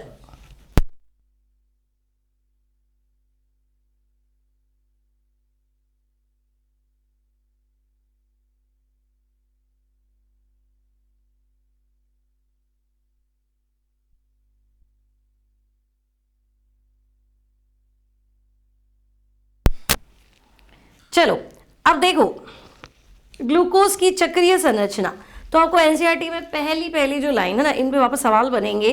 देखो आपने कहा कि ग्लूकोज में एल्डिहाइड है, तो मैंने कहा ना भाई एल्डिहाइड तो है, तो फिर पहला पॉइंट, ग्लूकोज जो है वो शिफ अभिकर्मक के साथ क्रिया नहीं करता। हमने पढ़ा था ना एल्डिहाइड में, aldehyde plus Schiff reagent, pink colour आना चाहिए, पिंक कलर आते ही एल्डिहाइड है, तो हमने तो प्रूव करा है एल्डिहाइड तो है तो शिफ रिएजेंट टेस्ट आना चाहिए ना। तो पहला पॉइंट जो आपको एनसीईआरटी ने दिया है कि भाई देखो आप कह रहे हो एल्डिहाइड है, लेकिन ग्लूकोज जो है वो शिफ रिएजेंट टेस्ट ये तो नहीं दे रहा, अब फंसे, शिफ परीक्षण नहीं देता, ठीक है, पहला पॉइंट क्लियर। सेकेंड, तो देखो एल्डिहाइड कीटोन में खास बात थी कि वो सोडियम बाईसल्फाइड के साथ में एडिशन प्रोडक्ट बनाते थे, पता है ना, सी डबल बॉन्ड ओ और ये NaHSO3, तो मैंने पढ़ा था फाइनल आंसर क्या था, SO3 Na और OH, ठीक है। तो आप क्या कह रहे हो कि Na सोडियम बाईसल्फाइड के साथ क्रिया, तो आपको बताना है कि नहीं भाई ग्लूकोज तो ना तो शिफ रिएजेंट का टेस्ट दे रहा है, ना ही सोडियम बाईसल्फाइड के साथ क्रिया कर रहा है, ठीक है। और अपन ने ऑक्सिम तो पढ़ा था, क्या ऑक्सिम तो बनता है, तो जब मैं अगर पहले मैं ग्लूकोज की रिएक्शन एसिटिक एनहाइड्रेट से करा दूं तो ग्लूकोज पेंटा एसीटेट बनेगा। तो अगला जो पॉइंट है वो है ग्लूकोज पेंटा एसीटेट, ये तो ऑक्सिम ही नहीं बना था,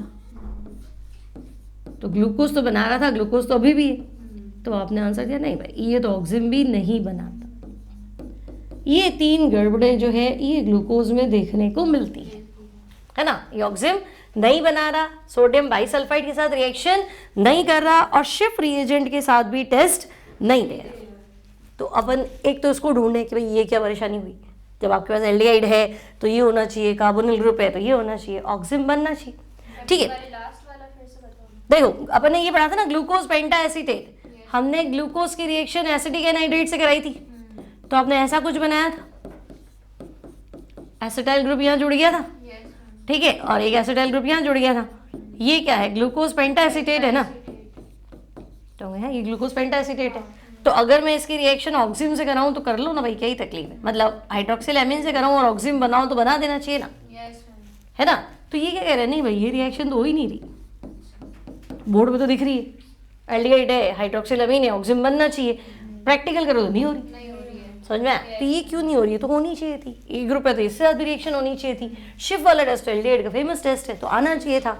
तो हम आपको जवाब ढूंढने की भी ऐसा क्या हुआ, और ग्लूकोज की स्ट्रक्चर हमने साबित की, एक एक रिएक्शन को स्टडी करके तो हमने साबित की कि रिएक्शन तो सही थी, स्ट्रक्चर सही है, लेकिन यहाँ आप फंसे। अब मैं ग्लूकोज को अपने आप में एक कंपाउंड कंसिडर करती हूँ, तो अगर कोई चीज़ एक है, मतलब कोई इंसान ही एक है, तो उसकी आइडेंटिटी एक ही होगी, उसका फिंगरप्रिंट DNA वो तो उसको प्रूव करेंगे। तो अगर ग्लूकोज एक ही है तो उसका एक मेल्टिंग पॉइंट होना चाहिए, है ना, बनाने का तरीका भी जो है आपका मेथड है कि एक तरीके से बन जाना चाहिए, दो अलग अलग तरीकों से बन रहा है और दो अलग अलग मेल्टिंग पॉइंट आ रहा है, ऐसा कैसे पॉसिबल है। अगर एक कंपाउंड है तो मेल्टिंग पॉइंट क्या होना चाहिए, एक ही होना चाहिए। पानी है तो बॉइलिंग पॉइंट 100 है, तो ऐसा नहीं कि इस वाले पानी का 100 है ना इस वाले का 101 है ना, आप कुछ मिला लोगे तो इम्प्योरिटी है ना, पानी का तो बॉइलिंग पॉइंट 100 है ना। तो सिमिलरली अगर ग्लूकोज आपका एक है तो मेल्टिंग पॉइंट एक होना चाहिए, लेकिन आपकी फर्दर स्टडीज क्या कह रही है कि नहीं ऐसा नहीं है, नेचर में तो दो तरह का ग्लूकोज प्रेजेंट है, ठीक है। तो प्रकृति में ग्लूकोज दो रूपों में पाया जाता है, ठीक है। अब वैसे तो हम ना अपर रूप बोल देते थे, लाल फास्फोरस, काला फास्फोरस, कुछ अलग अलग होता था, है ना, लेकिन यहाँ फॉर्मूला तो आपका एक ही, कलर भी एक ही है, सब कुछ एक है, लेकिन ग्लूकोज जो है वो दो फॉर्म में, तो हम कहेंगे एक तो अल्फा ग्लूकोज है और एक बीटा। अब ये कैसे हुआ भाई, क्या बदल रहे हैं एक दूसरे में, तो हम कह रहे बदल तो सकते हैं, लेकिन आप इन दोनों को अलग अलग सेपरेट कर सकते हो, अलग अलग बॉटल में रख सकते हो, क्योंकि अल्फा वाले का जो आपको मेल्टिंग पॉइंट दिया है वो दिया है 419, है ना, ग्लूकोज के अल्फा रूप का मेल्टिंग पॉइंट है 419 और बीटा वाले का मेल्टिंग पॉइंट है 423। ये क्या बात हुई, मतलब आपने तो ग्लूकोज एक के कितने कर दिए, दो जुड़ो है ना, ट्विंस, ऐसे ट्विंस कर दिए, तो ट्विंस में थोड़ा बहुत तो डिफरेंस होता ही है ना। तो इसका 419 केल्विन और इसका 423 केल्विन, ठीक। और इनका जो प्रिपरेशन मेथड है वो भी अलग है। अगर आपको अल्फा ग्लूकोज बनाना है, ठीक है, तो ये बनेगा कंसंट्रेटेड ग्लूकोज का सांद्र विलयन, ठीक है, ग्लूकोज का सांद्र विलयन, और उसको आप गर्म करते जाओ, पानी उड़ता जाएगा, है ना, और आपको ग्लूकोज के क्रिस्टल्स मिलेंगे, है ना, और टेम्परेचर आपका है 303 केल्विन। ठीक, और इसका जो आपको दिया है वो दिया है ग्लूकोज का गर्म और संतृप्त विलयन, हॉट एंड सैचुरेटेड। ठीक, एक तो ग्लूकोज का गर्म विलयन होना चाहिए, यहाँ गर्म ठंडे का कुछ नहीं, कंसंट्रेटेड होना चाहिए। ठीक है, तो ग्लूकोज का हॉट एंड सैचुरेटेड यानी गर्म और संतृप्त विलयन। ठीक है, एक बार हम मान लें कि चलो एक ही बात है, क्या है, सांद्र विलयन संतृप्त विलयन एक ही बात है, तो एक नहीं, टेम्परेचर की बात है। यहाँ 303 पे आपका काम हो रहा है, यहाँ काम होगा 371 केल्विन पे। ठीक है, 371 केल्विन पे आपको यहाँ ग्लूकोज क्रिस्टलाइज होगा। आगे बात समझ में? तो ले देखिए हमारे दिमाग में आइडिया आ गया, अच्छा भाई दो चीजें हैं, ग्लूकोज का एक रूप तो नहीं है, दो रूप है, और कहीं ना कहीं ऐसा है कि भाई शिफ्ट रिएजेंट वाला टेस्ट नहीं आया, तो हो सकता है उसमें मैं एल्डिहाइड फ्री नहीं हूँ, सोडियम बाइसल्फाइड से रिएक्ट करते हो, तो हो सकता है इसकी साइक्लिक स्ट्रक्चर हो, इसका एल्डिहाइड ग्रुप फ्री नहीं हो, इसलिए पर्टिकुलर कुछ टेस्ट नहीं दे रहा है, और जब ग्रुप फ्री हो जाए तो टेस्ट दे रहा है। जैसे मतलब कोई वीआईपी आदमी है तो 10 लोग मिलने आते हैं, तो वो 7 से नहीं मिलता है, लेकिन 3 से तो मिलता है ना, तो वो प्रायोरिटी डिसाइड करता है, भाई इससे मिल लेता हूँ, उससे नहीं मिल लेता हूँ, अब दिन भर लोगों से मिलूंगा तो काम कब करूंगा। आई बात समझने? तो ग्लूकोज के साथ भी ऐसा है कि भाई इन 3 के साथ तो उसकी रिंग नहीं खुलती होगी, वो फ्री नहीं होता होगा, तो टेस्ट नहीं दे रहा, और बाकी में उसकी रिंग खुल जाती होगी तो टेस्ट दे देता होगा, तो लड़ाई तो है ही नहीं। ठीक है, तो हम कहेंगे अच्छा ले देखिए गेम भी स्ट्रक्चर का है, और आपने प्रूव भी कर दिया कि हाँ भाई ग्लूकोज 2 तरह का तो है। अब मैं एक ही स्ट्रक्चर के 2 रूप कैसे बनाऊं, मेरे पास तो ग्लूकोज ये है ना, अब तो मैंने इतना तो प्रूव कर दिया कि भाई ये एल्डिहाइड होता है, फिर ये आपका H और OH होता है, 3 नंबर पे क्या कर दो, उल्टा बना दो, 3 नंबर पे OH है, फिर 4 पे क्या है, 4 पे आपका HOH है, 5 पे H और OH, और 6 पे तो जब आपको पता है कि भाई पूरा गेम हमने ये सब तो हमने डिसाइड कर लिया, अब इसके मैं 2 रूप कैसे बनाऊं, है ना, तो इसका मानना है कि नहीं ग्लूकोज जो है वो रिंग स्ट्रक्चर में, ये जो आपका सेकेंड लास्ट कार्बन है, आपने पढ़ा था अल्कोहल और एल्डिहाइड कीटोन की रिएक्शन पढ़ी थी ना, हेमीएसिटल हेमीकीटल, है ना, तो ये H जो है ये अल्कोहल ही तो है, तो ये H जो है इसको बना देगा क्या, OH, ये कार्बन जो फ्री है ये कनेक्ट हो जाएगा इससे, है ना। तो देखो हमारे पास ये ऐसा है, ध्यान रखना OH राइट पे लिखना है, ये पहला कार्बन हो गया, 2 नंबर पे आपका HOH हो गया, 3 पे आपका हो गया OH और H, 4 पे वापस HOH, 5 पे H और ये CH2OH, और 5 वाला जो कार्बन है वो ऑक्सीजन के थ्रू कनेक्ट हुआ इससे, आई बात समझ में, और इसका नाम है अल्फा डी प्लस ग्लूकोज, ये ग्लूकोज का अल्फा फॉर्म है, और इसको क्या पढ़ेंगे, अल्फा डी प्लस ग्लूकोज। आगे बात समझ में?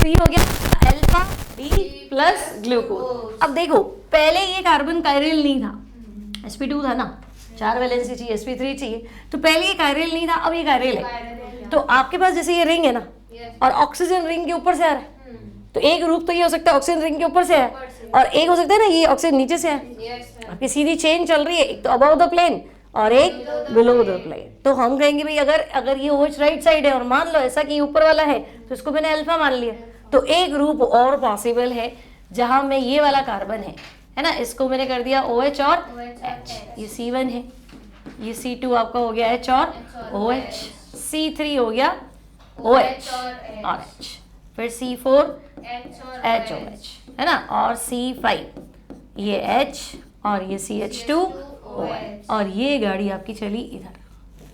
ठीक है, अब यूं नहीं कि इस रिंग को तुम यहाँ दिखाओ, वो अंडरस्टैंडिंग है, एक प्लेन के ऊपर से आई होगी तो एक प्लेन के नीचे से, और वैसे भी आपने लेफ्ट राइट चेंज कर ही दिया, तो अगर आपने उसको अल्फा बोला है तो इसको क्या बोलना है, तो ये है बीटा D प्लस ग्लूकोज। तो पहले आपके पास शुरू में था सिर्फ D प्लस ग्लूकोज, ठीक है, D प्लस ग्लूकोज, फिर ये अल्फा और ये आया बीटा।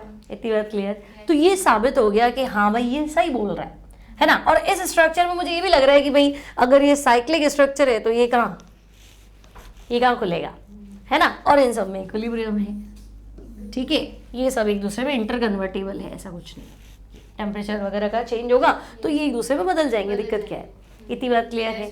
तो ग्लूकोज प्रकृति में दो रूपों में पाया जाता है, अल्फा बीटा।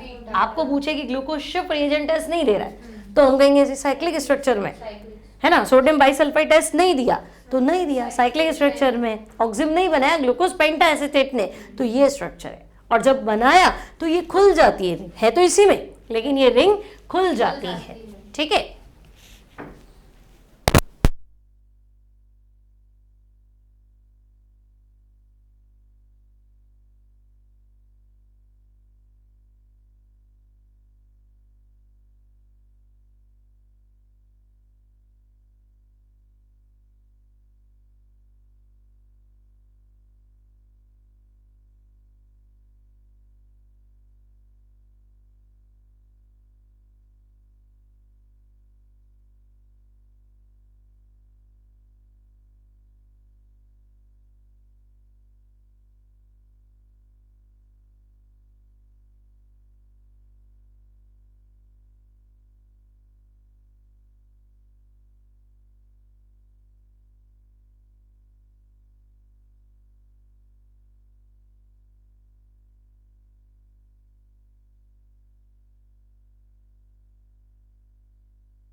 चलो तो यहाँ आपका प्रूफ हो गया ग्लूकोज के दो स्ट्रक्चर अल्फा और बीटा।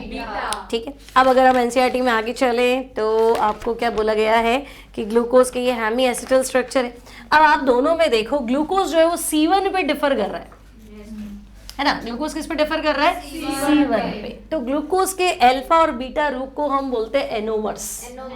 ग्लूकोज के अल्फा और बीटा रूप को क्या बोलेंगे, एनोमर्स। ठीक, तो आपसे पूछे कि भाई अल्फा डी ग्लूकोज और बीटा डी ग्लूकोज, ठीक है भाई, एक तो है अल्फा डी ग्लूकोज और एक है बीटा डी ग्लूकोज, ये आपस में एक दूसरे के क्या लगते हैं, एनोमर्स। तो आपको बताना है एनोमर्स।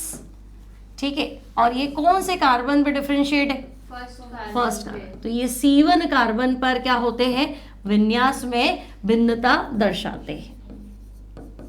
इतनी बात क्लियर है।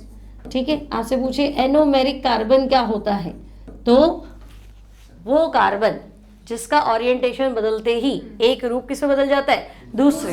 फिर आप एग्जांपल देके समझा दो, ग्लूकोज का एनोमेरिक कार्बन है C1 का विन्यास बदलते ही अल्फा रूप किसमें बदल जाता है, बीटा। ठीक है, एक बार अपन क्या करते हैं, शॉर्ट में पूरा वापस से पढ़ लेते हैं। ठीक है, चैप्टर अपना बायोमोलिक्यूल था ही सही, है ना। देखो मैंने आपको बताया था कि हमारी बॉडी में चलती है बायोकेमिकल रिएक्शन। क्यों चलती है, क्योंकि हमारी बॉडी में लाइफ टाइम चलेगी ग्रोथ, डेवलपमेंट और मेंटेनेंस। ठीक है, वृद्धि, विकास, मरम्मत, ग्रोथ, डेवलपमेंट, मेंटेनेंस, इनके लिए हमारी बॉडी में होंगी बायोकेमिकल रिएक्शंस, और जो मॉलिक्यूल इन रिएक्शंस में भाग लेंगे उन मॉलिक्यूल्स को क्या बोलेंगे, बायोमोलिक्यूल। आपका होता है carbohydrate, protein, lipid, vitamin, DNA, RNA, इन सबको हमें डिटेल में पढ़ना रहेगा। ठीक है, अब हम सबसे पहले स्टार्ट करते हैं कार्बोहाइड्रेट। तो हमने नाम से देखा भाई कार्बो और हाइड्रेट, कार्बन और हाइड्रेट, हाइड्रेट मतलब वाटर कंटेनिंग कंपाउंड, तो हम कहेंगे कार्बन होगा साथ में वाटर होगा, कितने होंगे वो हमें पता नहीं। ठीक है, तो अब मैंने एक फॉर्मूला बना दिया CxH2O होल y। अगर मैंने x और y की वैल्यू 6 रख दी तो ये फॉर्मूला बना, ये है C6H12O6। तो हम कहेंगे ये फॉर्मूला तो ग्लूकोज का भी है, फ्रक्टोज का भी है, गैलेक्टोज का भी है और मैनोज का भी है। फिर मैंने कहा कि यहाँ 12 रख देती हूँ और यहाँ 11 कर देती हूँ, तो C12 22 सुक्रोज, माल्टोज और लैक्टोज, ये फंस गया। और अगर मैं यहाँ 6 और यहाँ 5 रख दूं तो C6H10O5 होल है, ठीक है। अब अगर ये जो चीज है C6H12O6, आगे जाके हमने इसको मोनोसेकेराइड बोला, डबल वाले को डाई बोला और एन टाइम से तो पॉलीसेकेराइड। छोटे छोटे क्वेश्चन याद करने, चैप्टर में छोटे क्वेश्चन बनेंगे। पॉलीसेकेराइड का उदाहरण दो, स्टार्च, सेल्यूलोज, ग्लाइकोजन, इतनी बात क्लियर। अच्छा, गोंद आ जाए, गम, तो गम भी क्या है, पॉलीसेकेराइड, ठीक है, कोई डाउट नहीं। फिर हम कहेंगे अच्छा ठीक है भाई, कार्बोहाइड्रेट, आपने कहा कार्बन के वाटर कंटेनिंग कंपाउंड, तो क्या सारे जो इस फॉर्मूले को फॉलो करें सब कंसिडर करें? तो हम कहेंगे देखो 3 में हम फंसेंगे, formaldehyde, acetic acid, lactic acid. इन तीनों का फॉर्मूला आपको ऐसा लगेगा कि कार्बोहाइड्रेट के जनरल फॉर्मूले को फॉलो करता है, बट ये कार्बोहाइड्रेट थोड़ा ना है ना। और एक शुगर ऐसी है रैमनोज, ओज आती है शुगर, तो रैमनोज शुगर का फॉर्मूला है C6H12O5, तो ये शुगर है बट ये कार्बोहाइड्रेट के जनरल फॉर्मूला को फॉलो नहीं करती है, तो फंस गए। तो आप एक जनरल कुछ दे नहीं पाए, तो हमने फिर क्लासिफाई कर दिया। हमने कहा देखो 3 तरह के कार्बोहाइड्रेट है, या तो मोनो होगा या ओलिगो होगा या पॉली। तो मोनो मतलब सिंपलेस्ट फॉर्म ऑफ कार्बोहाइड्रेट। मैंने आपका था ग्लूकोज पानी में गया तो टूटना नहीं, फॉर्मूला C6H12O6 और अंदर जाके भी क्या होगा, C6H12O6। आपने पढ़ा था ना, ग्लूकोज को पानी में डालने पे करंट आएगा? नहीं आएगा, क्योंकि आयंस तो है ही नहीं। नमक डालते तो करंट आता है, तो आप कहते हो Na+ अलग है, Cl- अलग है, लेकिन ग्लूकोज पानी में डालो तो करंट आया ही नहीं, क्योंकि भाई वो टूटा ही नहीं। तो टूटा ही नहीं मतलब हाइड्रोलाइज नहीं हुआ, अपघटन नहीं हुआ, जल अपघटन नहीं हुआ। तो ये सवाल फिर बनेगा, वे कार्बोहाइड्रेट जिनका जल अपघटन नहीं होता, आंसर मोनोसेकेराइड। एग्जाम्पल में वो सारे ग्लूकोज, फ्रक्टोज, मैनोज, गैलेक्टोज, ठीक है। फिर ओलिगो 2 से 10, 2 है तो डाई, 3 है तो ट्राई, 4 है तो टेट्रासेकेराइड। तो 10 यूनिट तक अगर आप मोनोसेकेराइड ले लोगे तो पानी में जाएगा तो टूटेगा, 2 का बना है तो 2 में टूटेगा, 3 का बना है तो 3 में टूटेगा। तो मैं कहता हूँ अच्छा ठीक है, तो ऑलीसेकेराइड। और अगर बहुत सारी यूनिट्स मोनोसेकेराइड देता है तो क्या पढ़ना है, पॉलीसेकेराइड। तो भाई स्टार्च है, सेल्यूलोज है, तो स्टार्च जल अपघटन पे क्या देगा, ग्लूकोज है, बहुत सारे असंख्य ग्लूकोज देगा, न्यूमरस नंबर ऑफ ग्लूकोज देगा। आगे बात समझ में ये। फिर हमने कहा अच्छा ठीक है, ग्लूकोज बना के बता दो, है ना। अच्छा, पहले ये था कि कार्बोहाइड्रेट के अंदर या तो एल्डिहाइड है पक्का पक्का, या कीटोन फिक्स है। कोई कार्बोहाइड्रेट पढ़ लो, या तो एल्डिहाइड होगा या कीटोन। तो हम कहेंगे ठीक है, अगर एल्डिहाइड होगा तो हम एल्डोज बोलेंगे, कीटोन होगा तो कीटोज। तो भाई आपके पास तो C6H12O6, तो एल्डिहाइड कीटोन में तो एक ऑक्सीजन खपेगा, बाकी का क्या है, तो बाकी सारे क्या होंगे, OH, तो बहुत सारे OH होंगे, पॉलीहाइड्रोक्सी एल्डिहाइड या पॉलीहाइड्रोक्सी कीटोन। तो आपसे पूछ ले व्हाट इज कार्बोहाइड्रेट, तो आप बोल दिया तो पॉलीहाइड्रोक्सी एल्डिहाइड है या पॉलीहाइड्रोक्सी कीटोन, ठीक है। फिर अगर कार्बोहाइड्रेट में 3 कार्बन है तो हम ट्रायोज बोलेंगे, 4 है तो 5 है तो और 6 है तो, ठीक है। फिर हम कहेंगे ग्लूकोज नेचर में फ्री मिलता है, बिल्कुल। कंबाइंड मिलता है तो कंबाइंड भी मिलता है। ग्लूकोज की 2 प्रिपरेशन है, एक सुक्रोज हाइड्रोलिसिस, एक स्टार्च हाइड्रोलिसिस। सुक्रोज जल अपघटन में एक तो ग्लूकोज बनाएगा और फ्रक्टोज, और स्टार्च से सारे के सारे क्या है, यहाँ तक कोई दिक्कत नहीं। अब आता है ग्लूकोज फ्रक्टोज में रिलेशन। तो इन ग्लूकोज और फ्रक्टोज दोनों का फॉर्मूला क्या है, C6H12O6। दोनों का फॉर्मूला सेम है, लेकिन ग्लूकोज का फंक्शनल ग्रुप है और फ्रक्टोज का फंक्शनल ग्रुप है, और दोनों में 6 कार्बन है। तो हेक्सोज तो ये भी है, हेक्सोज तो वो भी है, लेकिन ये है एल्डोहेक्सोज और वो क्या है, इतनी बात क्लियर है, ठीक है। अब देखो ग्लूकोज का स्ट्रक्चर, अब ये स्ट्रक्चर है, इसको साबित करना। क्या आपने कहा एक एल्डिहाइड है बाकी सारे अल्कोहल है, इसको प्रूव करो। तो जब हम ग्लूकोज की रिएक्शन HI से कराते तो आंसर हेक्सेन। ग्लूकोज की रिएक्शन HI से कराते आंसर हेक्सेन। इससे साबित हो गया कि इसमें 6 कार्बन सीधे, साइक्लिक स्ट्रक्चर नहीं है, 6 कार्बन सीधे, ठीक है, मान लेते हैं। फिर अगर मैं ग्लूकोज की रिएक्शन हाइड्रोजन साइनाइड से कराती हूँ तो ये साइनोहाइड्रीन बनाता है। तो ये तो हमने एल्डिहाइड कीटोन में पढ़ा था, कार्बोनिल ग्रुप HCN से रिएक्शन करके क्या बनाता है, साइनाइड। तो प्रूफ हो गया। सेम चीज कार्बोनिल तो ऑक्सिम भी बनाता था, है ना, C डबल बॉन्ड NH2OH से रिएक्ट करके क्या बनाता था, तो ग्लूकोज भी बना रहा है। तो साइनोहाइड्रीन बनाना, ऑक्सिम बनाना साबित करता है कि ग्लूकोज में कौन सा ग्रुप है, कार्बन। ये ग्रुप तो है इसके अंदर, अभी तो ये कर रहा है, ठीक है। फिर हमने कहा कि अगर मैं एल्डिहाइड कीटोन में डिफरेंस पढ़ूं तो मेरा इतना कॉन्सेप्ट तो क्लियर था कि एल्डिहाइड बहुत आसानी से ऑक्सीडाइज हो जाता है और कीटोन में बहुत टाइम लग जाता है, ड्रास्टिक कंडीशन, ठीक है। तो जब मैं ग्लूकोज को बिल्कुल माइल्ड ऑक्सीडाइजिंग एजेंट, दुर्बल ऑक्सीकारक से ऑक्सीडाइज करती हूँ तब भी ये तो ऑक्सीडाइज हो गया। इसका एल्डिहाइड किसमें ऑक्सीडाइज हो गया, COH। तो ये रिएक्शन साबित करती है कि ग्लूकोज में क्या है, एल्डिहाइड। इतनी बात क्लियर। तो चलो ये साबित हो गया, ये साबित हो गया, ये 1 डिग्री अल्कोहल। तो देखो 1 डिग्री अल्कोहल भी ऑक्सीडाइज होकर एल्डिहाइड, और एल्डिहाइड से ऑक्सीडेशन पे एसिड, है ना। तो थोड़ा पक्का ले लो, थोड़ा स्ट्रॉन्ग ऑक्सीडाइजिंग एजेंट ले लो। तो हमने ले लिया कंसंट्रेटेड HNO3। तो हम क्या देख रहे हैं, ग्लूकोज सांद्र HNO3 की प्रेजेंस में ऑक्सीडाइज हो जाएगा। ये तो पहले हो जाता था, इसको तो वीक से ही काम चल जाता था, ये भी ऑक्सीडाइज हो गया। और दोनों COH लिखे तो इसका नाम क्या है, सैकैरिक एसिड, है ना। अगर आप ग्लूकोनिक एसिड लोगे तो भी सैकैरिक एसिड, ग्लूकोज लोगे तो भी सैकैरिक। इससे एक चीज और पता चल गई कि इसमें क्या है, 1 डिग्री अल्कोहल। मान लेते चलो, वो भी ठीक है। अब 5 OH ग्रुप कहाँ से लाओगे, तो जब आप ग्लूकोज की रिएक्शन एसिटिक एनहाइड्राइड से कराते हैं तो आपका आंसर क्या आता है, पेंटा एसिटाइल ग्लूकोज। तो भाई ग्लूकोज 5 एसिटाइल ग्रुप अपने साथ जोड़ रहा है, तो हम कहेंगे हाँ जरूर इसमें 5 क्या होंगे, OH ग्रुप, है ना। भाई 5 आप मतलब आप 5 रोटी खा सकते हो तो 5 के हिसाब से भूख लगी होगी ना। तो जब ये 5 मॉलिक्यूल अपने साथ ले रहा है तो इसमें OH ग्रुप कितने होंगे, 5। तो ये रिएक्शन साबित करती है कि इसमें कितने OH ग्रुप है, 5 OH ग्रुप तो भाई है इसके अंदर। ये रिएक्शन से प्रूफ होता है। इतनी बात भी क्लियर है, ठीक है। अब ये इसका शॉर्टकट हमने बना दिया कि आप उससे रिएक्शन देखोगे, सारी रिएक्शंस आपको अपने आप लिखनी है ना। ये सारी ग्लूकोज की रिएक्शन आ गई। और डिटेल में हमने पढ़ा तो हम क्या देख रहे हैं कि भाई साइंटिस्ट फिशर ने डी ग्लिसरल्डिहाइड की स्ट्रक्चर दे दी अपने मन से, है ना। ग्लिसरल्डिहाइड तो 3 कार्बन है और ऊपर वाला ग्रुप एल्डिहाइड, तो बीच वाला कायरल हो गया। अब ये कह रहा है कायरल कार्बन में अगर मैं OH साइड में लिखता हूँ, राइट साइड में, दाईं और राइट साइड, तो D मान लेना, तो ये डी ग्लिसरल्डिहाइड। अब मुझे ये चीज पहचाननी है कि कहीं पे भी जो सेकेंड लास्ट कायरल कार्बन है अगर उसका OH राइट में है, जो इससे मैच करेगा वो सब D, और उल्टा होगा तो D मतलब डेक्स्ट्रो नहीं, D मतलब डेक्स्ट्रो नहीं। ये सिर्फ लिखने का तरीका है। ये ना एक होता है ना रिलेटिव कॉन्फ़िगरेशन, मैच करो, मैच करना है या नहीं है वो नहीं। डेक्स्ट्रो या लेवियो मुझे कैसे पता, वो एक प्रैक्टिकल फिनोमिनन है। आप लैब में कंपाउंड का सॉल्यूशन बनाओगे, पर्टिकुलर सिचुएशन में टेस्ट करोगे।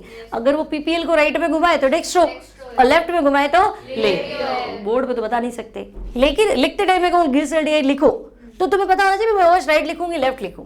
तो जब मैं कहूँ डी ग्लिसरल्डिहाइड लिखो तो तुम राइट में लिख लेना ऐसे, और हमें तो ग्लूकोज लिखना है।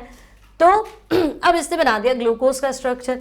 6 कार्बन सीधे थे, आपको पता है 3 नंबर OH उल्टा, ठीक है। तो 3 नंबर उल्टा कर दिया। और अब मैंने क्या देखा कि ये जो देखो ये लास्ट वाला डी ग्लिसरल्डिहाइड से मैच कर रहा है। सेकंड लास्ट जो कायरल कार्बन है उसका OH राइट साइड है, मतलब ये D है। और ग्लूकोज बाय नेचर डेक्स्ट्रो होता है। अगर ग्लूकोज के सॉल्यूशन का अगर मैं ऑप्टिकल रोटेशन निकालूं तो वो प्लस में आता है ना, प्लस का 52 पॉइंट समथिंग। तो मैं कहूँगी चलो प्लस में आ रहा है तो डेक्स्ट्रो रोटेटरी है, तो मैं याद कर लेती हूँ प्लस है, तो D प्लस ग्लूकोज। अब कायरल कार्बन कितने में आ रहे हैं, 1 2 3 4, तो ग्लूकोज में कायरल कार्बन 4। ऑप्टिकल आइसोमर का फॉर्मूला 2 की पावर n, तो 2 की पावर 4 यानी 16। तो इस स्ट्रक्चर की 16 पॉसिबिलिटीज है, 16 अलग अलग मॉलिक्यूल क्या है, संभव है। आगे बात समझ में। ये अब हमने कहा चलो सारा ग्लूकोज के बारे में सब कुछ जान लिया। फिर नई थियोरी क्या आई कि भाई आपका ग्लूकोज तो शिफ्ट रिएजेंट टेस्ट देता ही नहीं, सोडियम बाइसल्फाइड टेस्ट देता ही नहीं, और ग्लूकोज पेंटा एसीटेट ये ऑक्सिम नहीं बनाता, है ना। मतलब जैसे पता ना कोई शादी के लिए छानबीन कर लेते हैं, ये लड़का परफेक्ट है, दिखने में तो अच्छा दिख ही रहा है, फिर उसकी सैलरी भी बढ़िया है ना, और इसका सब कुछ बढ़िया है, इसके पास कार भी है, घर का मकान भी है, सब कुछ जैसे ही परफेक्ट हुआ फिर अचानक से पता चल जाता है कि अरे फलाना कोई लड़की है, वो तो कह रही है कि ये तो मेरे बच्चे के पापा है। माथा खराब हो जाता है, ये क्या हो, सब पढ़ लिया तो अचानक से क्या पता चला कि भाई आपके 3 टेस्ट तो आई नहीं, आपने साबित किया कि इसमें कार्बोनिल ग्रुप है, तो फिर शिफ्ट रिएजेंट टेस्ट क्यों नहीं आया, सोडियम बाइसल्फाइड टेस्ट, टेंशन मत लो, सोडियम बाइसल्फाइड टेस्ट नहीं आया, और ऑक्सिम क्यों नहीं बनाया, ग्लूकोक्सिम तो बनता है है ना, तो फिर नई थ्योरी लगाओ, फिर आपको साबित करना पड़ेगा कि भाई वो लड़की सही कह रही है या कुछ और है ना। तो अब देखो वो लड़की सही कह रही है वो सही कह रही है, ग्लूकोज प्रकृति में 2 रूपों में मिलता है। तो वो जो कह रही है तो उसके बारे में नहीं कह रही, वो इससे मिलते जुलते फॉर्म के बारे में कह रही है कि मैं जिसको जानती हूँ वो भी ऐसा ही है, सेम ऐसा है, पर ये नहीं है। तो आपके सांस आ गई कि हाँ, तो अपने सांस आती है कि अच्छा भाई ये 3 चीजें में गड़बड़ है ना। तो जब हम ग्लूकोज को फर्दर स्टडी में ले जाते हैं तो हम कहते हैं ग्लूकोज 2 तरह से मिल रहा है भाई। अगर एक कंपाउंड है, अगर कोई चीज एक है तो उसका मेल्टिंग पॉइंट 1 होना चाहिए, 2 तो नहीं हो सकते। लेकिन प्रकृति में जो ग्लूकोज मिलता है वो 2 अलग अलग रूपों में मिलता है। एक का मेल्टिंग पॉइंट 419, दूसरे का 400।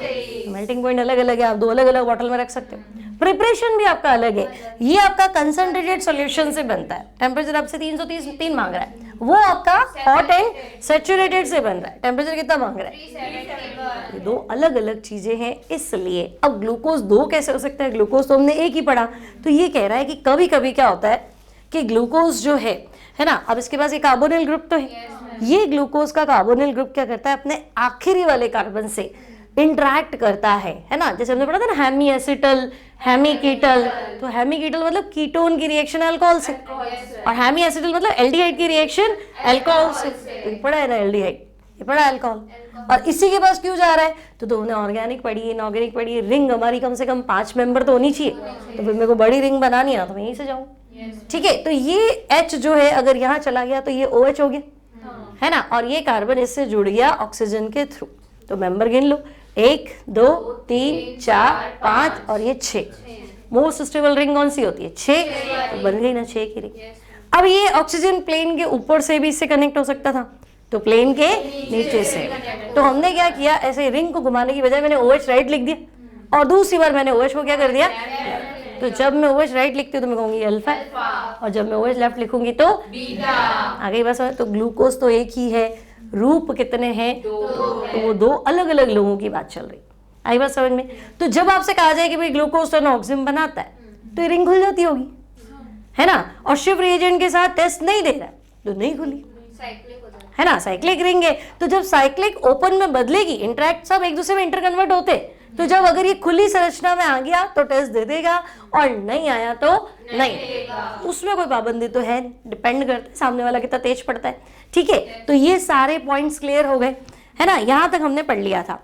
ठीक है, अब हमने कहा कि देखो ये ग्लूकोज C1 कार्बन पे क्या हो रहा है, डिफर कर रहा है। अल्फा बीटा किस पे आ रहा है? C1 पे। तो ग्लूकोज के अल्फा और बीटा ग्रुप को हम क्या कहते हैं? एनोमर्स, है ना। तो देखो अगर आपसे पूछे कि एनोमर्स क्या होता है, तो आपको लिखना है वो स्टीरियो आइसोमर्स, है ना, वो स्टीरियो आइसोमर्स। हिंदी में हम लिखेंगे वे त्रिविम समवयवी।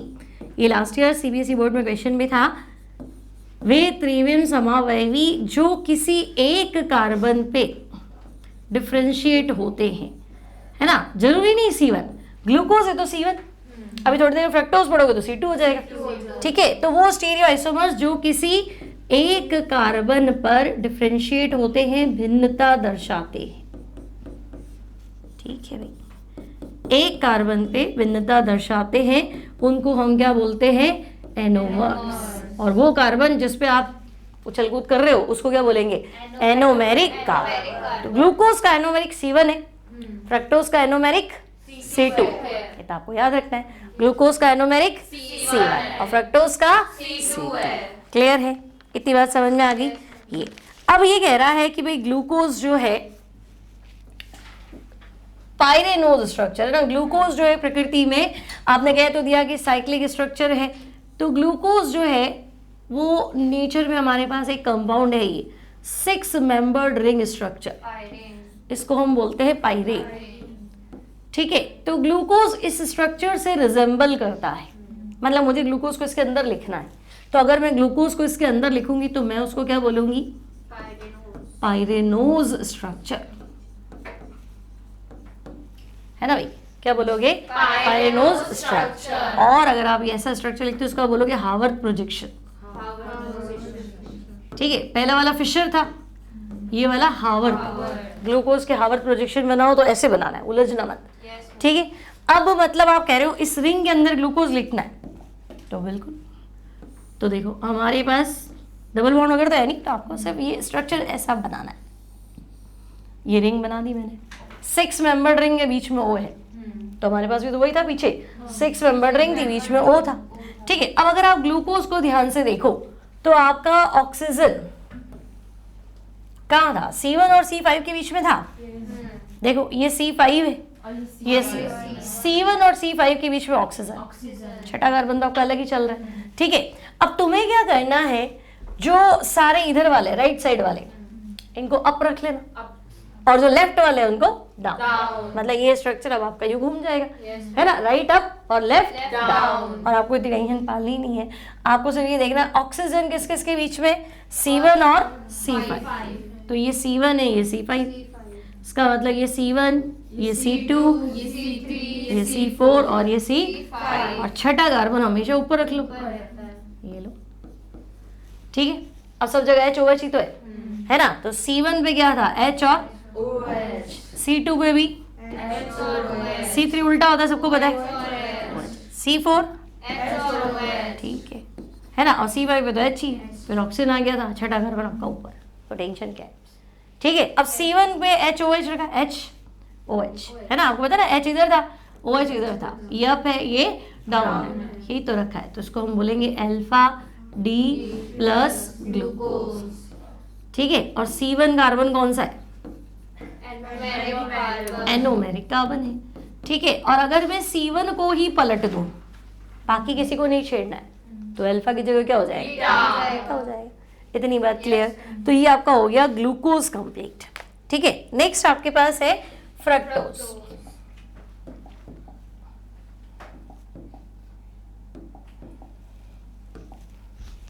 अब फ्रक्टोज को हम बोलते हैं फ्रूट शुगर।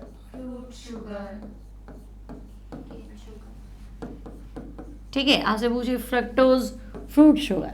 अच्छा, ग्लूकोज को हम बोलते थे डेक्सट्रोज, इसको क्या बोलते हैं, क्यों, लेफ्ट में घुमाता होगा, है ना भाई, लेवियो रोटेटरी होगा, लेफ्ट में लाइट को पीपीएल को घुमाता है, इसलिए लेवुलोज।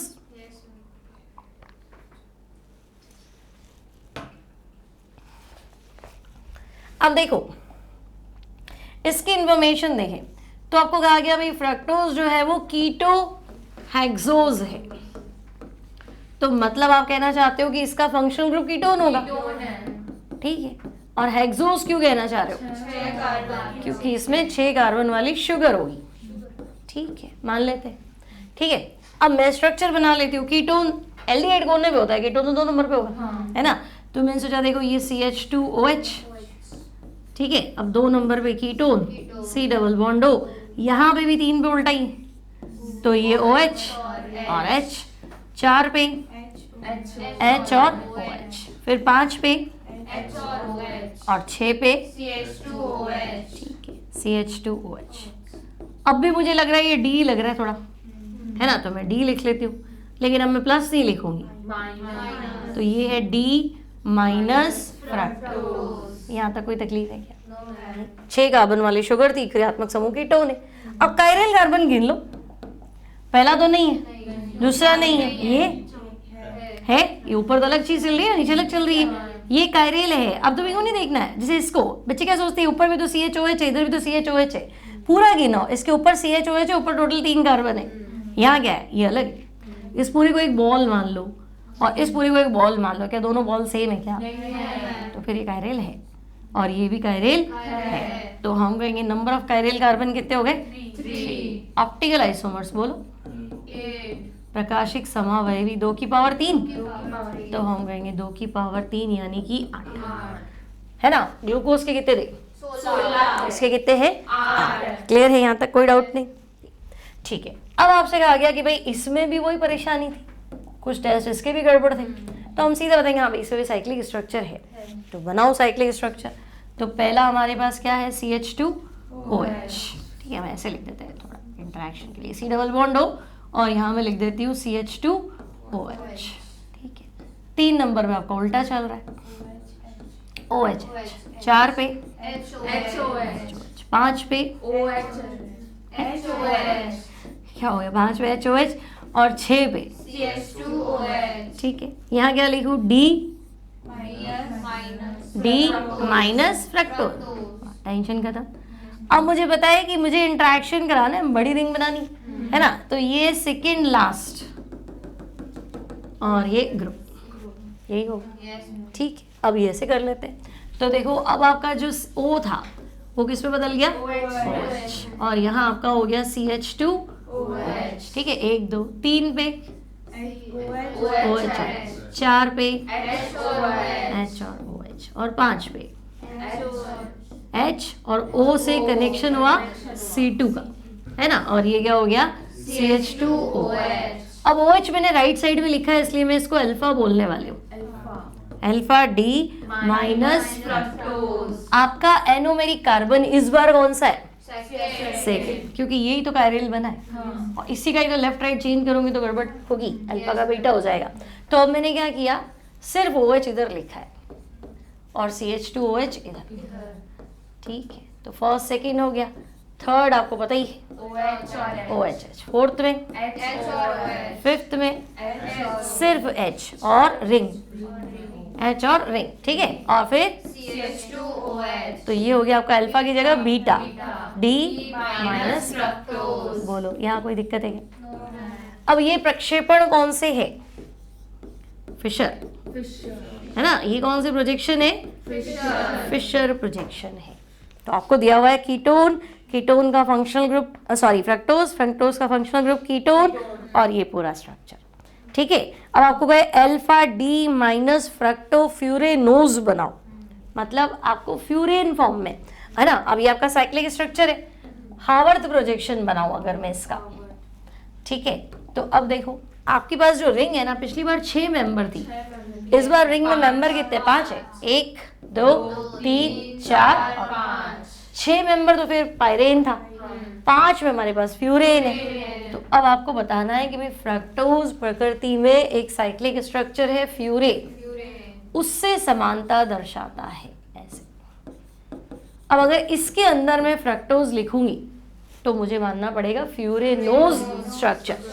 ठीक है, तो आपसे कहा जाए कि आप ऐसा करो, फ्रक्टोज का फ्यूरेनोज स्ट्रक्चर लिखो। ठीक है, तो हम कहेंगे भाई हमें इसके अंदर फ्रक्टोज लिखना है कुल मिला के। ठीक है, अब याद करो ऑक्सीजन तो था हमारा C2 और C5, क्योंकि पिछली बार क्रियात्मक समूह एल्डिहाइड था C1, तो मैंने C1 C5 किया। इस बार फंक्शनल ग्रुप क्या है, C2, तो 2 और 5 कर दिया। छठे कार्बन को मुझे छेड़ना नहीं है, छठा हमेशा ऊपर रहता है।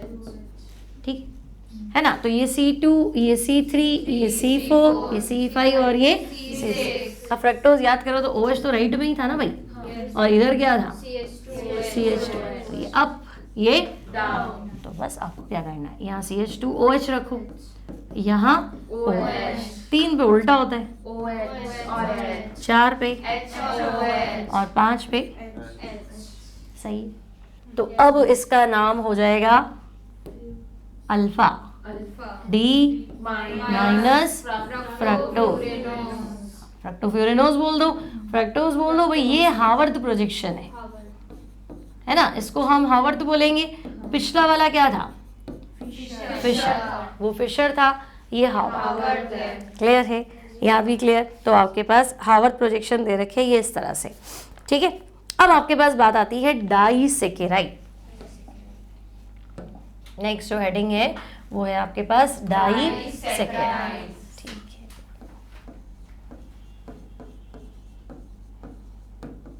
डाइसेकेराइड्स।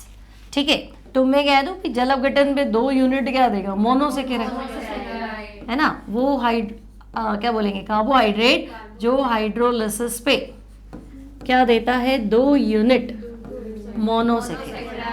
ठीक है, तो ऐसे कार्बोहाइड्रेट जो हाइड्रोलिसिस पे 2 यूनिट मोनोसेकेराइड बनाते हैं उन्हें हम कहते हैं डाइसेकेराइड। अब क्या गारंटी है कि दोनों यूनिट सेम होंगी कि डिफरेंट होंगी, सेम हो भी सकती है और डिफरेंट भी हो सकती है। तो हम कहेंगे भाई ये दोनों मोनोसेकेराइड यूनिट सेम भी हो सकती है और डिफरेंट भी हो सकती है। सेम किसमें होती, माल्टोज, है ना। सेम किसमें, तो कहोगे माल्टोज। माल्टोज एक डाइसेकेराइड है और जल अपघटन पे ये 2 बार ग्लूकोज देता है। ठीक है, टेंशन खत्म। ये भी ग्लूकोज और ये भी ग्लूकोज। लेकिन डिफरेंट वाली बात आए तो आपका एग्जाम्पल सुक्रोज और गैलेक्टोज दोनों। सुक्रोज में आपको पता ही था ग्लूकोज और फ्रक्टोज, एक तो ग्लूकोज है और एक फ्रक्टोज है। लैक्टोज है, और लैक्टोज में भी डिफरेंट है। ठीक है, लैक्टोज में भी आपकी दोनों मोनोसेकेराइड इकाइयां अलग है, तो लैक्टोज में एक तो ग्लूकोज है और एक गैलेक्टोज, तो हम कहेंगे ऐसा हो सकता है ना। तो ये आपका हो गया डाइसेकेराइड। अब ये कह रहा है कि आपके ये जो दोनों मोनोसेकेराइड यूनिट है, डाई मतलब दो मोनोसेकेराइड, तो आपने कनेक्शन किया तो आपको ऐसा कनेक्शन देखने को मिलेगा, या तो यूं देखने को मिलेगा या यूं देखने को मिलेगा। तो ये जो दो मोनोसेकेराइड इकाइयां हैं वो आपस में ऑक्सीजन के थ्रू जुड़ती है ना। तो दो मोनोसेकेराइड यूनिट्स ऑक्सीजन द्वारा या ऑक्सीजन की लिंकेज द्वारा जुड़ी रहती है। ठीक है, ऑक्सीजन लिंकेज से जुड़ी रहती है, और इस लिंकेज, इस बॉन्ड को क्या कहते हैं भाई? इस बॉन्ड को क्या कहते हैं? Glycosidic bond. ठीक है, इस बॉन्ड को हम कहते हैं ग्लाइकोसिडिक बॉन्ड, ग्लाइकोसिडिक लिंकेज। इतनी बात क्लियर है। डाई मतलब जल अपघटन पे दो मोनो सेम भी हो सकती है, डिफरेंट भी हो सकती है। सेम में एक ही है माल्टोज, डिफरेंट में आपके सुक्रोज और लैक्टोज। ठीक है, फिर आप दो मोनो को जोड़ोगे कैसे? तो हम कहेंगे ऑक्सीजन से। अब यूं जुड़ता है कि यूं जुड़ता है बाद में आएगा, लेकिन इस लिंकेज का नाम क्या है? Glycosidic linkage. तो आपसे पूछेगा एग्जामिनर कि भाई आप जो है ग्लाइकोसिडिक लिंकेज क्या है, तो आपको बताना है ग्लाइकोसिडिक लिंकेज ऑक्सीजन के थ्रू दो मोनोसेकेराइड इकाइयों को जोड़ने का तरीका है ना, या दो मोनोसेकेराइड इकाइयां आपस में ऑक्सीजन के थ्रू जुड़ती है, उस बंध को क्या कहते हैं? Glycosidic linkage. इतनी बात क्लियर है। ठीक है, अब नेक्स्ट जो सबसे इंपॉर्टेंट टॉपिक है, ये आपके नीट जेईई में बहुत इंपॉर्टेंट है। अब आपसे पूछा गया कि भाई देखो जो शुगर है ना, ये दो तरह की है। ठीक है, शुगर्स जो है वो दो तरह की है, एक तो रिड्यूसिंग शुगर, अपचाई शर्करा है ना, एक तो रिड्यूसिंग शुगर, एक है नॉन रिड्यूसिंग शुगर, अनअपचाई शर्करा। ठीक है, अब रिड्यूसिंग मतलब रिड्यूस कर देगी, तो टोलेंस रिएजेंट को रिड्यूस कर देगी, फेलिंग को कर देगी, और नहीं करेगी तो अनअपचाई। ये ऑक्सिम बनाएगी, वो ऑक्सिम नहीं बनाएगी। आगे एक और चीज आती है ओसाजोन बनाना, ओसाजोन नहीं बनाना। म्यूटा रोटेशन शो करेगी, म्यूटा रोटेशन शो नहीं करेगी। तो कुल मिला के हमें इतनी सी बात देखनी है कि भाई आपने कहा डाइसेकेराइड मतलब दो मोनोसेकेराइड, तो दो मोनो में या तो एल्डिहाइड होगा या कीटोन होगा, क्योंकि कार्बोहाइड्रेट में ले देखिए एल्डिहाइड कीटोन ही होता है। तो अगर किसी एक के पास भी फंक्शनल ग्रुप फ्री है तभी तो आगे काम करेगा वो। ऑक्सिजन कब बनाएगा? जब क्रियात्मक समूह होगा, एल्डिहाइड कीटोन, और एल्डिहाइड कीटोन ही आपस में बांध लिया तो नहीं होगा, है ना। तो आपको देखना है कि दोनों मोनोसेकेराइड इकाइयों में किसी एक के पास भी, या मैं कह दूं no free functional group, short में लिखना है मेरे को भाई, अगर कोई फंक्शनल ग्रुप फ्री नहीं है, चाहे एल्डिहाइड कीटोन कुछ भी हो, पर अगर आपके पास फंक्शनल ग्रुप फ्री नहीं है तो वो सॉरी यहाँ तो फ्री है, अपचाई लिखा है ना, रिड्यूसिंग। अगर मैंने अपचाई शर्करा लिखा है रिड्यूसिंग, तब तो मैं कहूंगी फ्री है ना। और जब मैंने नॉन रिड्यूसिंग लिखा है मतलब फ्री नहीं है, तो नॉन रिड्यूसिंग शुगर, तो हम कहेंगे इसके पास फंक्शनल ग्रुप फ्री नहीं है, नो फ्री फंक्शनल ग्रुप। मतलब आपका कार्बोनिल समूह कहीं ना कहीं तो बंधा हुआ है, मान लेते हैं। चलो ठीक है, अब एक ही उदाहरण है आपके कोर्स में नॉन रिड्यूसिंग का, सुक्रोज। इसको रट लो, दिमाग में बिठा लो। सुक्रोज एक तो एल्डिहाइड एक कीटोन है, दोनों ही बंधे हुए। तो अगर सुक्रोज के एल्डिहाइड कीटोन दोनों ही बंधे हुए तो आप क्या कर लोगे? तो वो रिड्यूस नहीं करेगा, ना ओसाजोन बनाएगा, ना ऑक्सिम बनाएगा, ना म्यूटा रोटेशन शो करेगा, ना एल्डिहाइड कीटोन वाले टेस्ट देगा। ठीक है, और यहाँ बात करें तो यहाँ फ्री है। तो यहाँ हमारे कोर्स में दोनों बाकी की कौन सी थी? माल्टोज और लैक्टोज। ठीक है, तो अब नया सवाल ये बनेगा, अपचाई शर्करा का उदाहरण दो, अनअपचाई का उदाहरण दो। ठीक है, दे दो, क्या दिक्कत है? समझ में आ गया यहाँ तक? कोई दिक्कत नहीं। ये अब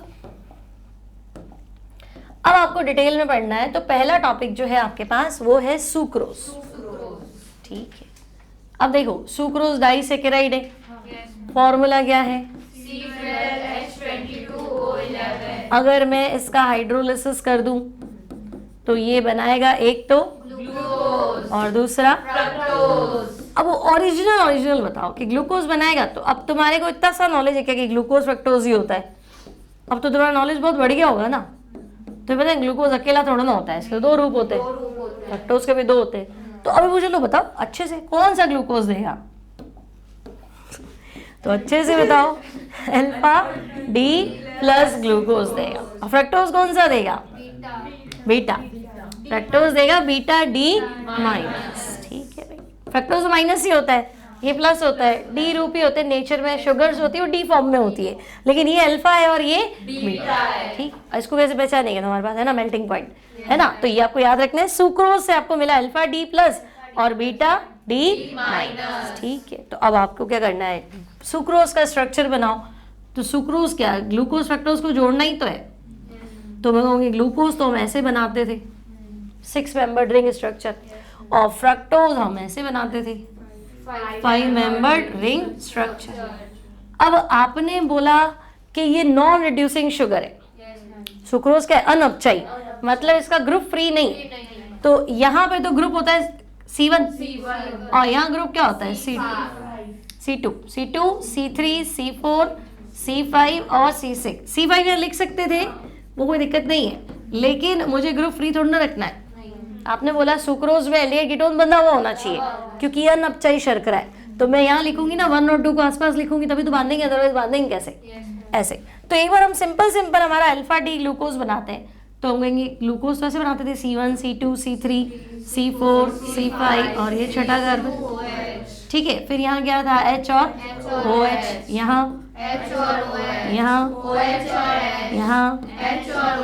और यहाँ, ये मैंने सीधा अल्फा डी प्लस ग्लूकोज ये मैंने बना दिया भाई, ये है, ठीक है। और जब मैं बात करूं यहाँ मुझे बनाना है बीटा डी माइनस फ्रक्टोज, और बीटा में तो OH ऊपर रहेगा ऑब्वियसली, अल्फा में नीचे है तो वो बीटा में तो ऊपर रहेगा ना, और यहाँ CH2OH है, 3 नंबर उल्टा होता है, 4 नंबर पे H और 5 पे H। तो अब मुझे क्या करना था, इस OH और इस OH से वाटर निकाल दूं, है ना, ये मत कर दिया कार्बन का हाइड्रोजन उड़ जाएगा, 2 OH होंगे तभी तो वाटर निकलेगा, ऐसा कुछ कर सकते हैं। तो मैंने सोचा ये OH और ये OH, है ना, इसको मैं थोड़ा सिंपल लिख देती हूँ CH2OH,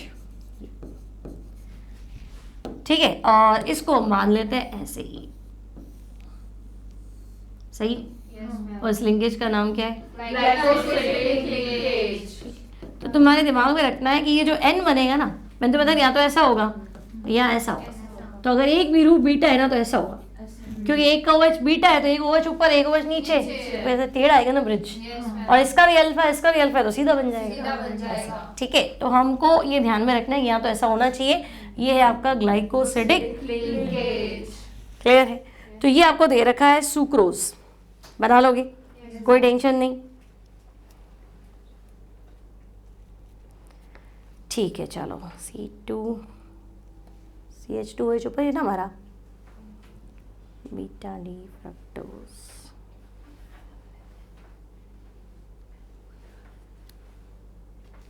सुक्रोज बनाया था ना हमने, क्या था OH राइट में, एक सेकंड उल्टा तो नहीं बना दिया हमने, सुक्रोज में क्या बनाया था अपन ने CH2OH, सॉरी फ्रक्टोज, OH और CH2OH, ये कौन सा था अल्फा, अप और डाउन, ठीक है। तो बीटा में क्या होगा OH ऊपर ये नीचे, ठीक है। ये चेक कर लेना NCERT में, मेरे हिसाब से यहाँ गड़बड़ बनाई है इसने बुक में,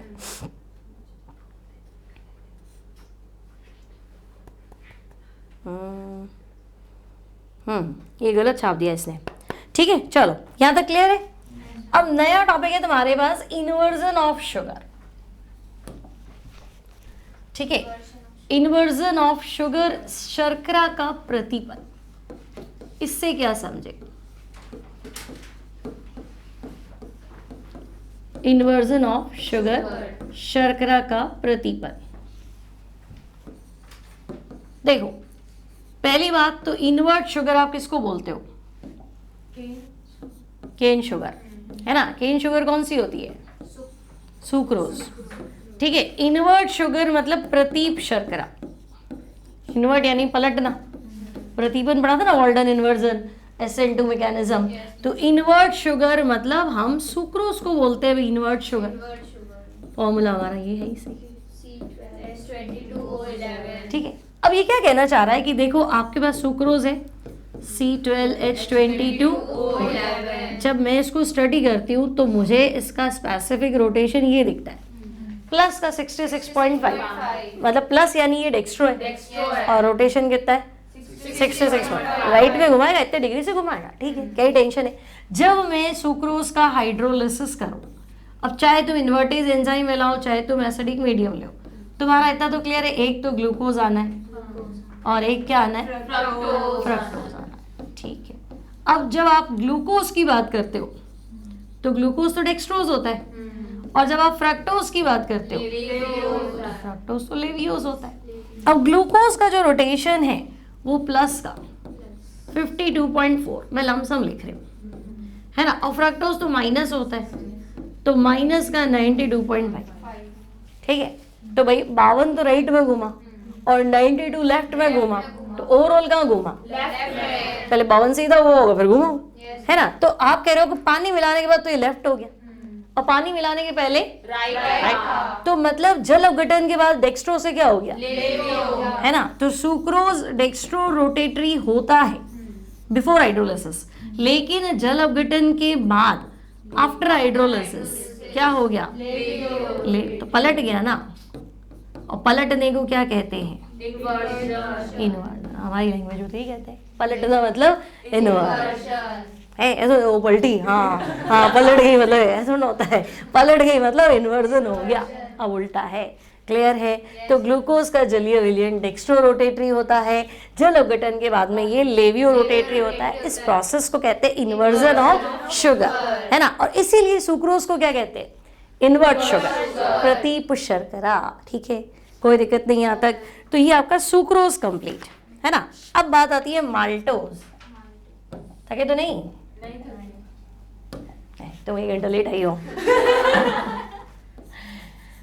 जो सुबह से प्री बोर्ड दे रहे हैं उनसे, क्या भाई थके तो नहीं, पक्का, ठीक है। अब देखो माल्टोज फॉर्मूला क्या, C12H22O11. ठीक है। अब देखो माल्टोज हाइड्रोलिसिस पे आपको देगा 2 यूनिट ग्लूकोज, सबसे इजी जो है माल्टोज माना जाएगा, 2 यूनिट ग्लूकोज देगा, है ना, और दोनों यूनिट जो है वो अल्फा है, तो सबसे इजी है माल्टोज को ड्रॉ करना। अगर एग्जाम में माल्टोज ड्रॉ करो तो बिना किसी संकोच के 2 ग्लूकोज बनाओ तो हम कहेंगे हाँ ग्लूकोज तो ऐसा होता है 6 मेंबर्ड रिंग स्ट्रक्चर, एक बना दी एक और बना दो, तो लो 6 मेंबर्ड रिंग स्ट्रक्चर। अब तुम्हें क्या पता यहाँ 1 रखना है या 4 रखना है, तो आपने बोला कि माल्टोज जो है ये रिड्यूसिंग शुगर है ना, माल्टोज क्या है, रिड्यूसिंग शुगर, मतलब एक एल्डिहाइड तो भाई फ्री रखना, कनेक्शन दोनों एल्डिहाइड का नहीं है ना, यानी अगर मैं यहाँ C1 ले रही हूँ तो इसका C1 फ्री रखना है, इसके C1 को मत छेड़ना, ठीक है। तो इसका C1 इधर ले लेते हैं, कनेक्शन तो यहाँ आएगा ना। तो अगर ये पहला ग्लूकोज है C1 C2 C3 C4 C5, छठा कार्बन आपका ऊपर, ठीक है। फिर ये भी आपका C1 C2 C3 C4 C5, 6th carbon आपका ऊपर, यहाँ कोई दिक्कत नहीं। अब आप कह रहे हो कि भाई दोनों ही अल्फा डी प्लस है, तब तो और लड़ाई नहीं, अल्फा डी प्लस ग्लूकोज, और उधर भी आपको यही तो बनाना है अल्फा डी प्लस, ठीक है। अब देखो C1 तो सिंपल है H, C2 और C3 उल्टा कर देना, और C4 मुझे कनेक्शन दिखाना है तो H तो लिख दूं। यहाँ पे भी देखो C1 H और OH में से वाटर निकल जाएगा तो मैं वो बना लेती हूँ, और यहाँ H है ही सही, छठे कार्बन का कोई दिक्कत नहीं, ठीक है। अब यहाँ C2 पे क्या करूँ, C3 C4 और ये तो सबसे इजी है माल्टोज बनाना, फ्री के नंबर है, 2 ग्लूकोज बना के कनेक्ट कर दो, आई बात समझ में। और इस लिंकेज को क्या बोलेंगे, ठीक है। अब देखो U बन रहा है मतलब ये अल्फा थी, और N बनता है मतलब बीटा थी, है ना, वो बीटा था ना, एक कोई एक ग्रुप बीटा होगा, ठीक है। तो ये है आपका ग्लाइकोसिडिक लिंकेज, क्लियर है। तो माल्टोज में ज़्यादा से कुछ पूछा नहीं है, तो बस आपको ये बताना है माल्टोज के बारे में, ठीक है। रिड्यूसिंग है ही सही। अब हम बात करें किसकी, लैक्टोज की, ठीक है। तो भाई आपके पास जो लैक्टोज है उसका दूसरा नाम बोलो। Milk sugar. लैक्टोज का दूसरा नाम है मिल्क शुगर, क्योंकि एनिमल मिल्क में मिलने वाली शुगर कौन सी है, है ना। अब दूध से जब हम बटर अलग कर देते हैं तो उस टाइम बीच में क्या होती है, शुगर, या दूध से पहले शुगर अलग कर दो तो बटर तो स्वीट होता ही नहीं है ना, तो वो शुगर जो है वो लैक्टोज शुगर, ठीक है। अब यहाँ कॉम्बिनेशन आपके पास ग्लूकोज और गैलेक्टोज। हाँ, लैक्टोज आपके जल अपघटन पे एक तो देती है ग्लूकोज और दूसरा देती है गैलेक्टोज। दोनों की यूनिट, यही तो पकड़नी है, दोनों अल्फा है कि दोनों बीटा, इस बार दोनों बीटा है ना। तो इस बार आपको मिलेगा बीटा डी ग्लूकोज और बीटा डी गैलेक्टोज। ठीक है, बीटा डी ग्लूकोज और बीटा डी गैलेक्टोज। ठीक। तो अब मुझे लगे ग्लूकोज बनाना है, एक गैलेक्टोज बनाना है ना। तो अब मुझे बताओ एक का तो एल्डिहाइड बांधना ही पड़ेगा, है ना। तो इसका रिड्यूसिंग पार्ट कौन सा है, नॉन रिड्यूसिंग पार्ट कौन सा है। मैं C1 किसका, भाई मुझे 1 और 4 लिंकेज करनी है। अच्छा एक चीज और देखो, जैसे मैंने यहाँ बांधा ना, तो ये कार्बन 1 है और ये कार्बन 4 है, तो ये लिंकेज कौन सी है, 1,4 ग्लाइकोसिडिक लिंकेज। सिमिलरली जब मैंने सुक्रोज पढ़ाया था तो उसमें 1 और 2 को बांधा था ना, ये तो सुक्रोज में कौन सी लिंकेज है, 1,2, ठीक है। तो यहाँ पे भी मुझे 1,4 लिंकेज तो करनी है, लेकिन इस बार तो आपकी दोनों यूनिट अलग अलग है ना भाई, तो 1 किसका 4 किसका, क्योंकि मैं 1 जिसका लेऊंगी उसका एल्डिहाइड तो मैंने बांध दिया, तो फिर मतलब नहीं रहेगा। और जिसका मैं 1 नहीं लेऊंगी उसका एल्डिहाइड फ्री रहेगा, तो जिसका एल्डिहाइड फ्री है वो रिड्यूसिंग पार्ट है, अच्छा एक भाग, और जिसका एल्डिहाइड मैंने बांध लिया फिर वो रिड्यूसिंग नहीं है। तो अब बताओ रिड्यूसिंग पार्ट कौन सा है इसका, ग्लूकोज, है ना। इसका रिड्यूसिंग पार्ट कौन सा है, ग्लूकोज। तो ग्लूकोज का 4 नंबर आपको लेना है। अब देखो जिसका 4 नंबर लेना है उसका एक फ्री रखना है। तुम तो सीधा क्या करोगे, तुम कहोगे मेरे को तो ये ग्लूकोज हो चाहे आपका क्या हो, गैलेक्टोज हो, दोनों ऐसे ही होते हैं, सेम स्ट्रक्चर, ठीक है। ग्लूकोज में 3 नंबर पे उल्टा होता है, गैलेक्टोज में 3 और 4 दोनों पे उल्टा होता है। तो इतना तो चलो मेरे को पता है, दोनों का स्ट्रक्चर तो मुझे सेम बनाना है, लेकिन हम फंसते कहाँ है कि 1 किसका लेना है, 4 किसका लेना है। तो तुम्हें देखना है इसका ग्लूकोज रिड्यूसिंग पार्ट है, ग्लूकोज रिड्यूसिंग पार्ट, मतलब ग्लूकोज के एल्डिहाइड को नहीं छेड़ना है। तो अगर मैं यहाँ ले लूंगी तो छेड़ना पड़ेगा, बांधना पड़ेगा, तो इसको मैं ग्लूकोज मान लेती हूँ, क्योंकि मैं इसके C1 को काम में लेना ही नहीं चाहती हूँ, अलग कर देती हूँ, भाई इसको काम में नहीं लेना है, उस चीज़ को दूर रख लो, तो आप उसको दूर रख लो पहले से ही, ठीक है। और इसको मैं गैलेक्टोज मान लेती हूँ, ये ध्यान रखना, ठीक है। तो ये है मेरे पास बीटा डी गैलेक्टोज और ये क्या है, बीटा डी ग्लूकोज, ठीक है। अब ये ग्लूकोज है तो ये C1 C2 C3 C4 C5 और ये C6, ठीक है। बीटा है, क्या करूँ, OH ऊपर, H नीचे, बीटा है ना, उल्टा चलेगा। C2 में C3 C4, ठीक है, H और OH ना। अब इसको बस छेड़ेंगे, देखते हैं ये। अब गैलेक्टोज की बात करूं, ये भी बीटा है, OH ऊपर और H नीचे। C2 में H OH, C3 और C4, क्योंकि गैलेक्टोज में 3 और 4 दोनों उल्टे होते हैं, है ना। और ये C5 और ये छठा कार्बन और ये। अब हमें तो लिंकेज बनानी है, तो यहाँ से वाटर निकाल देंगे, OH और ये H, वाटर निकल जाएगा। अब आप इसको जोड़ लो, है ना। तो N बनते ही आपको पता है कि बीटा फॉर्म तो आया है, ठीक है। तो ये आपका हो गया लिंकेज, कौन सा नंबर 1,4 ग्लाइकोसिडिक लिंकेज, बोलो इतनी बात क्लियर है। 1,4 ग्लाइकोसिडिक लिंक, ये आपका खत्म हुआ लैक्टोज। अब आपके पास आता है पॉलीसेकेराइड, ठीक है। एक बार ग्लूकोज बनाना आ गया तो सब चीजें इजी है। अब देखो, अब हम चलते हैं पॉलीसेकेराइड। पॉलीसेकेराइड मतलब जो हाइड्रोलिसिस पे बहुत सारे क्या देते हैं, मोनोसेकेराइड। ग्लूकोज का बहुलक होगा तो ग्लूकोज मिलेगा, है ना। तो हम कहेंगे बहुत सारे मोनोसेकेराइड, जल अपघटन पर मेनी यूनिट्स ऑफ मोनोसेकेंड है। सेम हो सकते हैं कि नहीं हो सकते? हो भी सकते हैं, नहीं डिपेंड है ना भाई, आप किसके बहुलक हो तो उसको ही पता है। तो हमें तो सिर्फ इतना पता है बहुत सारे मोनोसेकेराइड नहीं, may be similar may be different, कुछ भी हो सकता है। ठीक है, अब आपसे बात करी इसने स्टार्च की कि भाई आपके पास 3 है ना, पहला स्टार्च पढ़ लेते हैं। तो देखो स्टार्च के स्ट्रक्चर को 2 पार्ट में डिवाइड किया गया है, part A part B. Part A को बोलते हैं अल्फा अमाइलोज, ठीक है, और पार्ट बी को बीटा अमाइलो, बीटा अमाइलोज। और बीटा अमाइलोज का जो फेमस नाम चल रहा है अमाइलोपेक्टिन, है ना, तो स्टार्च की संरचना को 2 पार्ट्स में डिवाइड किया है, अमाइलोज और अमाइलोपैक्टिन, है ना। तो एक अल्फा एक बीटा। बीटा अब ये जो है अल्फा अमाइलोज, ये स्टार्च का कितना पार्ट बनाता है? 10 से 20, 15 से 20 मान लो लमसम, 10 से 20%, 15 से 20% पार्ट में अल्फा अमाइलोज है। और यहाँ 80 to 90, 85 से 90, 15-20 लिया है तो ये 85 से 90, यहाँ 10 से 20 कर दो, यहाँ 80 से 90 कर दो। अब ये वाला जो पार्ट है ये वाटर सॉल्युबल है, होता है और दूसरा वाला पार्ट जो है insoluble, वो वाटर इनसॉल्युबल, ये जल में अविलेय भाग। ठीक है भाई। अब पार्ट ए जो है ये आपका वाटर सॉल्युबल है और क्या था, अनब्रांच्ड है, अशाखी। स्टार्च का अनब्रांच्ड पार्ट तो आप कहोगे पार्ट ए, और स्टार्च का ब्रांच्ड पार्ट तो पार्ट। ठीक है, तो आपसे एनसीईआरटी में से दिया है। अच्छा, स्टार्च के सोर्सेज कौन कौन से? स्टार्च किसमें होगा? आलू में होगा, चावल में होगा, और मक्का में होगा, बार्ले में होगा, इन सब में स्टार्च है ही सही। ठीक है, फिर ये कह रहा है स्टार्च, अच्छा स्टार्च का जल अपघटन करो, क्या मिलेगा? हाँ, ग्लूकोज।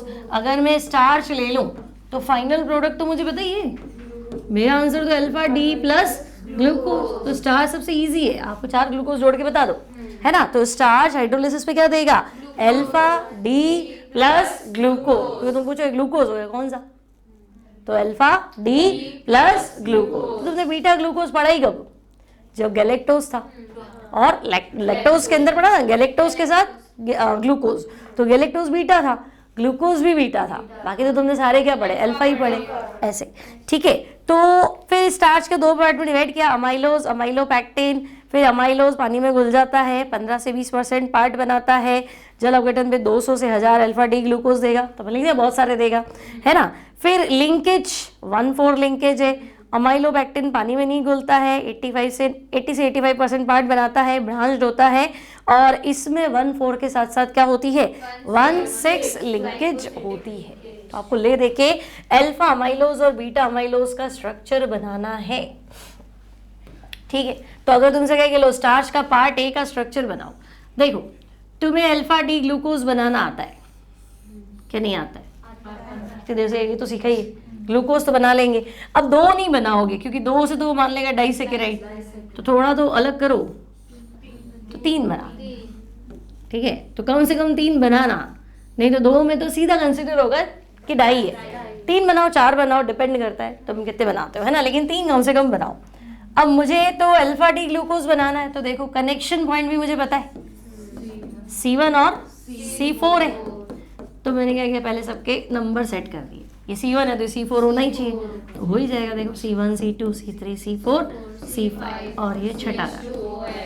ठीक है, फिर ये C1 C2 C3 C4 C5 और ये CH। ठीक है, अब देखो ये तो हो गया H, और ये बहुलक है ना, मैं 3 बना रही हूँ, तो बहुत सारे 200 है, 200 दोनों बनाएंगे ताकि किसका दो उसको। ठीक है, C2 पे आपके पास क्या है? H और OH, C3 पे OH और H, ठीक है, C4 का कनेक्शन दिख ही रहा है, ये C1 आ गया H, है ना, और ये बोलो सही है। yes ma'am, फिर ये C1 सेट हो गया, C2 आपका HOH, C3 OH, C4 H, और ये कनेक्शन होगा ही सही, ये सेट कर दिया आपने। फिर ये वापस C1 तो H और OH, C2 पे H और OH, C3 OH और H, C4 H और OH, नहीं आगे जाएगा। ठीक है, तो ये 3 बना दो, तो ये इतना सारा बना दिया, तो ये क्या हो गया? Alpha amylose. स्टार्च का पार्ट ए बनाओ, ये बना दिया। अब वो कहेगी नहीं भाई पार्ट ए मत बनाओ, ऐसा करो पार्ट बी बनाओ। तो कैसे बनाए? इसको 6 उस वो ब्रांच था ना, तो उसमें 1/6 भी था, तो आपको ये तो बनाना ही है ना। आपको मान लो कह दिया भाई बीटा बनाओ, तो आपको 1/6 ब्रांचिंग दिखानी है। तो ये है ये 1, इसको किसी के 6 नंबर से जोड़ना है, और किसी का भी अल्फा मुझे ग्लूकोज ही चाहिए, तो अब मैं ग्लूकोज और छठा कार्बन ऐसे आना चाहिए, तो ये कोई डिजाइन ऐसे रखना। अब मुझे 6 नंबर को हाईलाइट करना है, तो C1 C2 C3 C4 C5, ये छठा कार्बन CH2, और बीच में O लिखना जरूरी है। और बाकी जो तुम्हारा चल रहा था देखो, ये पॉलीमर है तो 4 नंबर आगे, ये OH H AH और H आगे, वो आगे पॉलीमर है ना, इसलिए 200 यूनिट है भाई, ठीक है। और इसका नाम क्या देंगे? 1/6 ग्लाइकोसिडिक लिंकेज, और इसका 1/4 ग्लाइकोसिडिक लिंकेज। तो तुम सेम बना के कोई भी यहाँ बनाओ, यहाँ बनाओ, जहाँ तुम्हें ठीक लग रहा है, एक नंबर को 6 नंबर से कनेक्ट कर दो, ठीक है। ये आपका बीटा अमाइलोज यानी कि अमाइलोपेक्टिन, ठीक है। तो तुमसे कोई पूछ ले ब्रांच्ड पॉलीमर, वो लोग इस बार उड़ा दिया, लेकिन पॉलीमर में भी था लीनियर पॉलीमर जिसमें सीधी सीधी चेन होती है, और ब्रांच्ड पॉलीमर जिसमें शाखाएं होती है। तो शाखाओं वाले का उदाहरण क्या था? अमाइलो। ब्रांच्ड पॉलीमर तो है, 200 यूनिट जोड़ोगे तो पॉलीमर तो है, और ब्रांचिंग है। क्लियर? इसमें ज़्यादा डिटेल नहीं है, बस इतना ही पढ़ना था आपको।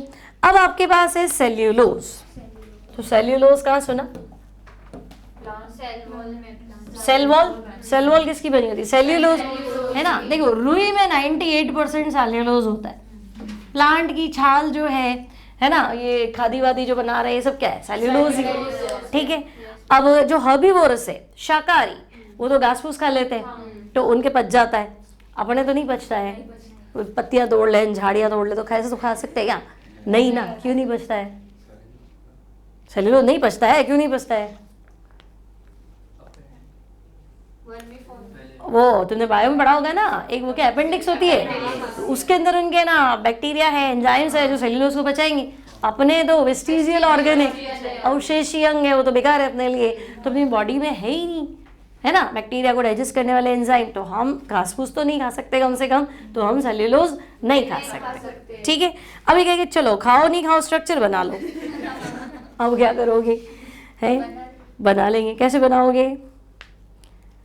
सेल्यूलोज, देखो आपको क्या करना है, आपने स्टार्च बनाया, स्टार्च में था अल्फा डी ग्लूकोज, अब आपके पास है बीटा डी ग्लूकोज। तो पहले आपको ये देखना है कि भाई ये जल अपघटन पे क्या देगा। तो अगर मैं सेल्यूलोज का हाइड्रोलिसिस करूं, तो सेल्यूलोज जल अपघटन पे देता है बीटा डी प्लस ग्लूकोज।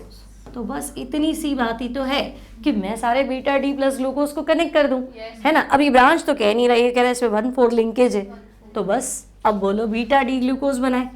हम पहले ग्लूकोज बना लेते हैं, है ना। ग्लूकोज में आपको याद रखना 6 मेंबर वाली रिंग है, कितने बनाओगी? 3 बनाओगी कम से कम, है ना, ज्यादा से ज्यादा। हाँ, पेपर आया होता है ना। पेपर कितना आ रहा है, मान लो तुम कुछ नहीं आ रहा है, एग्जामिनर सर पे खड़ा हो गया तो इसी में कंटिन्यू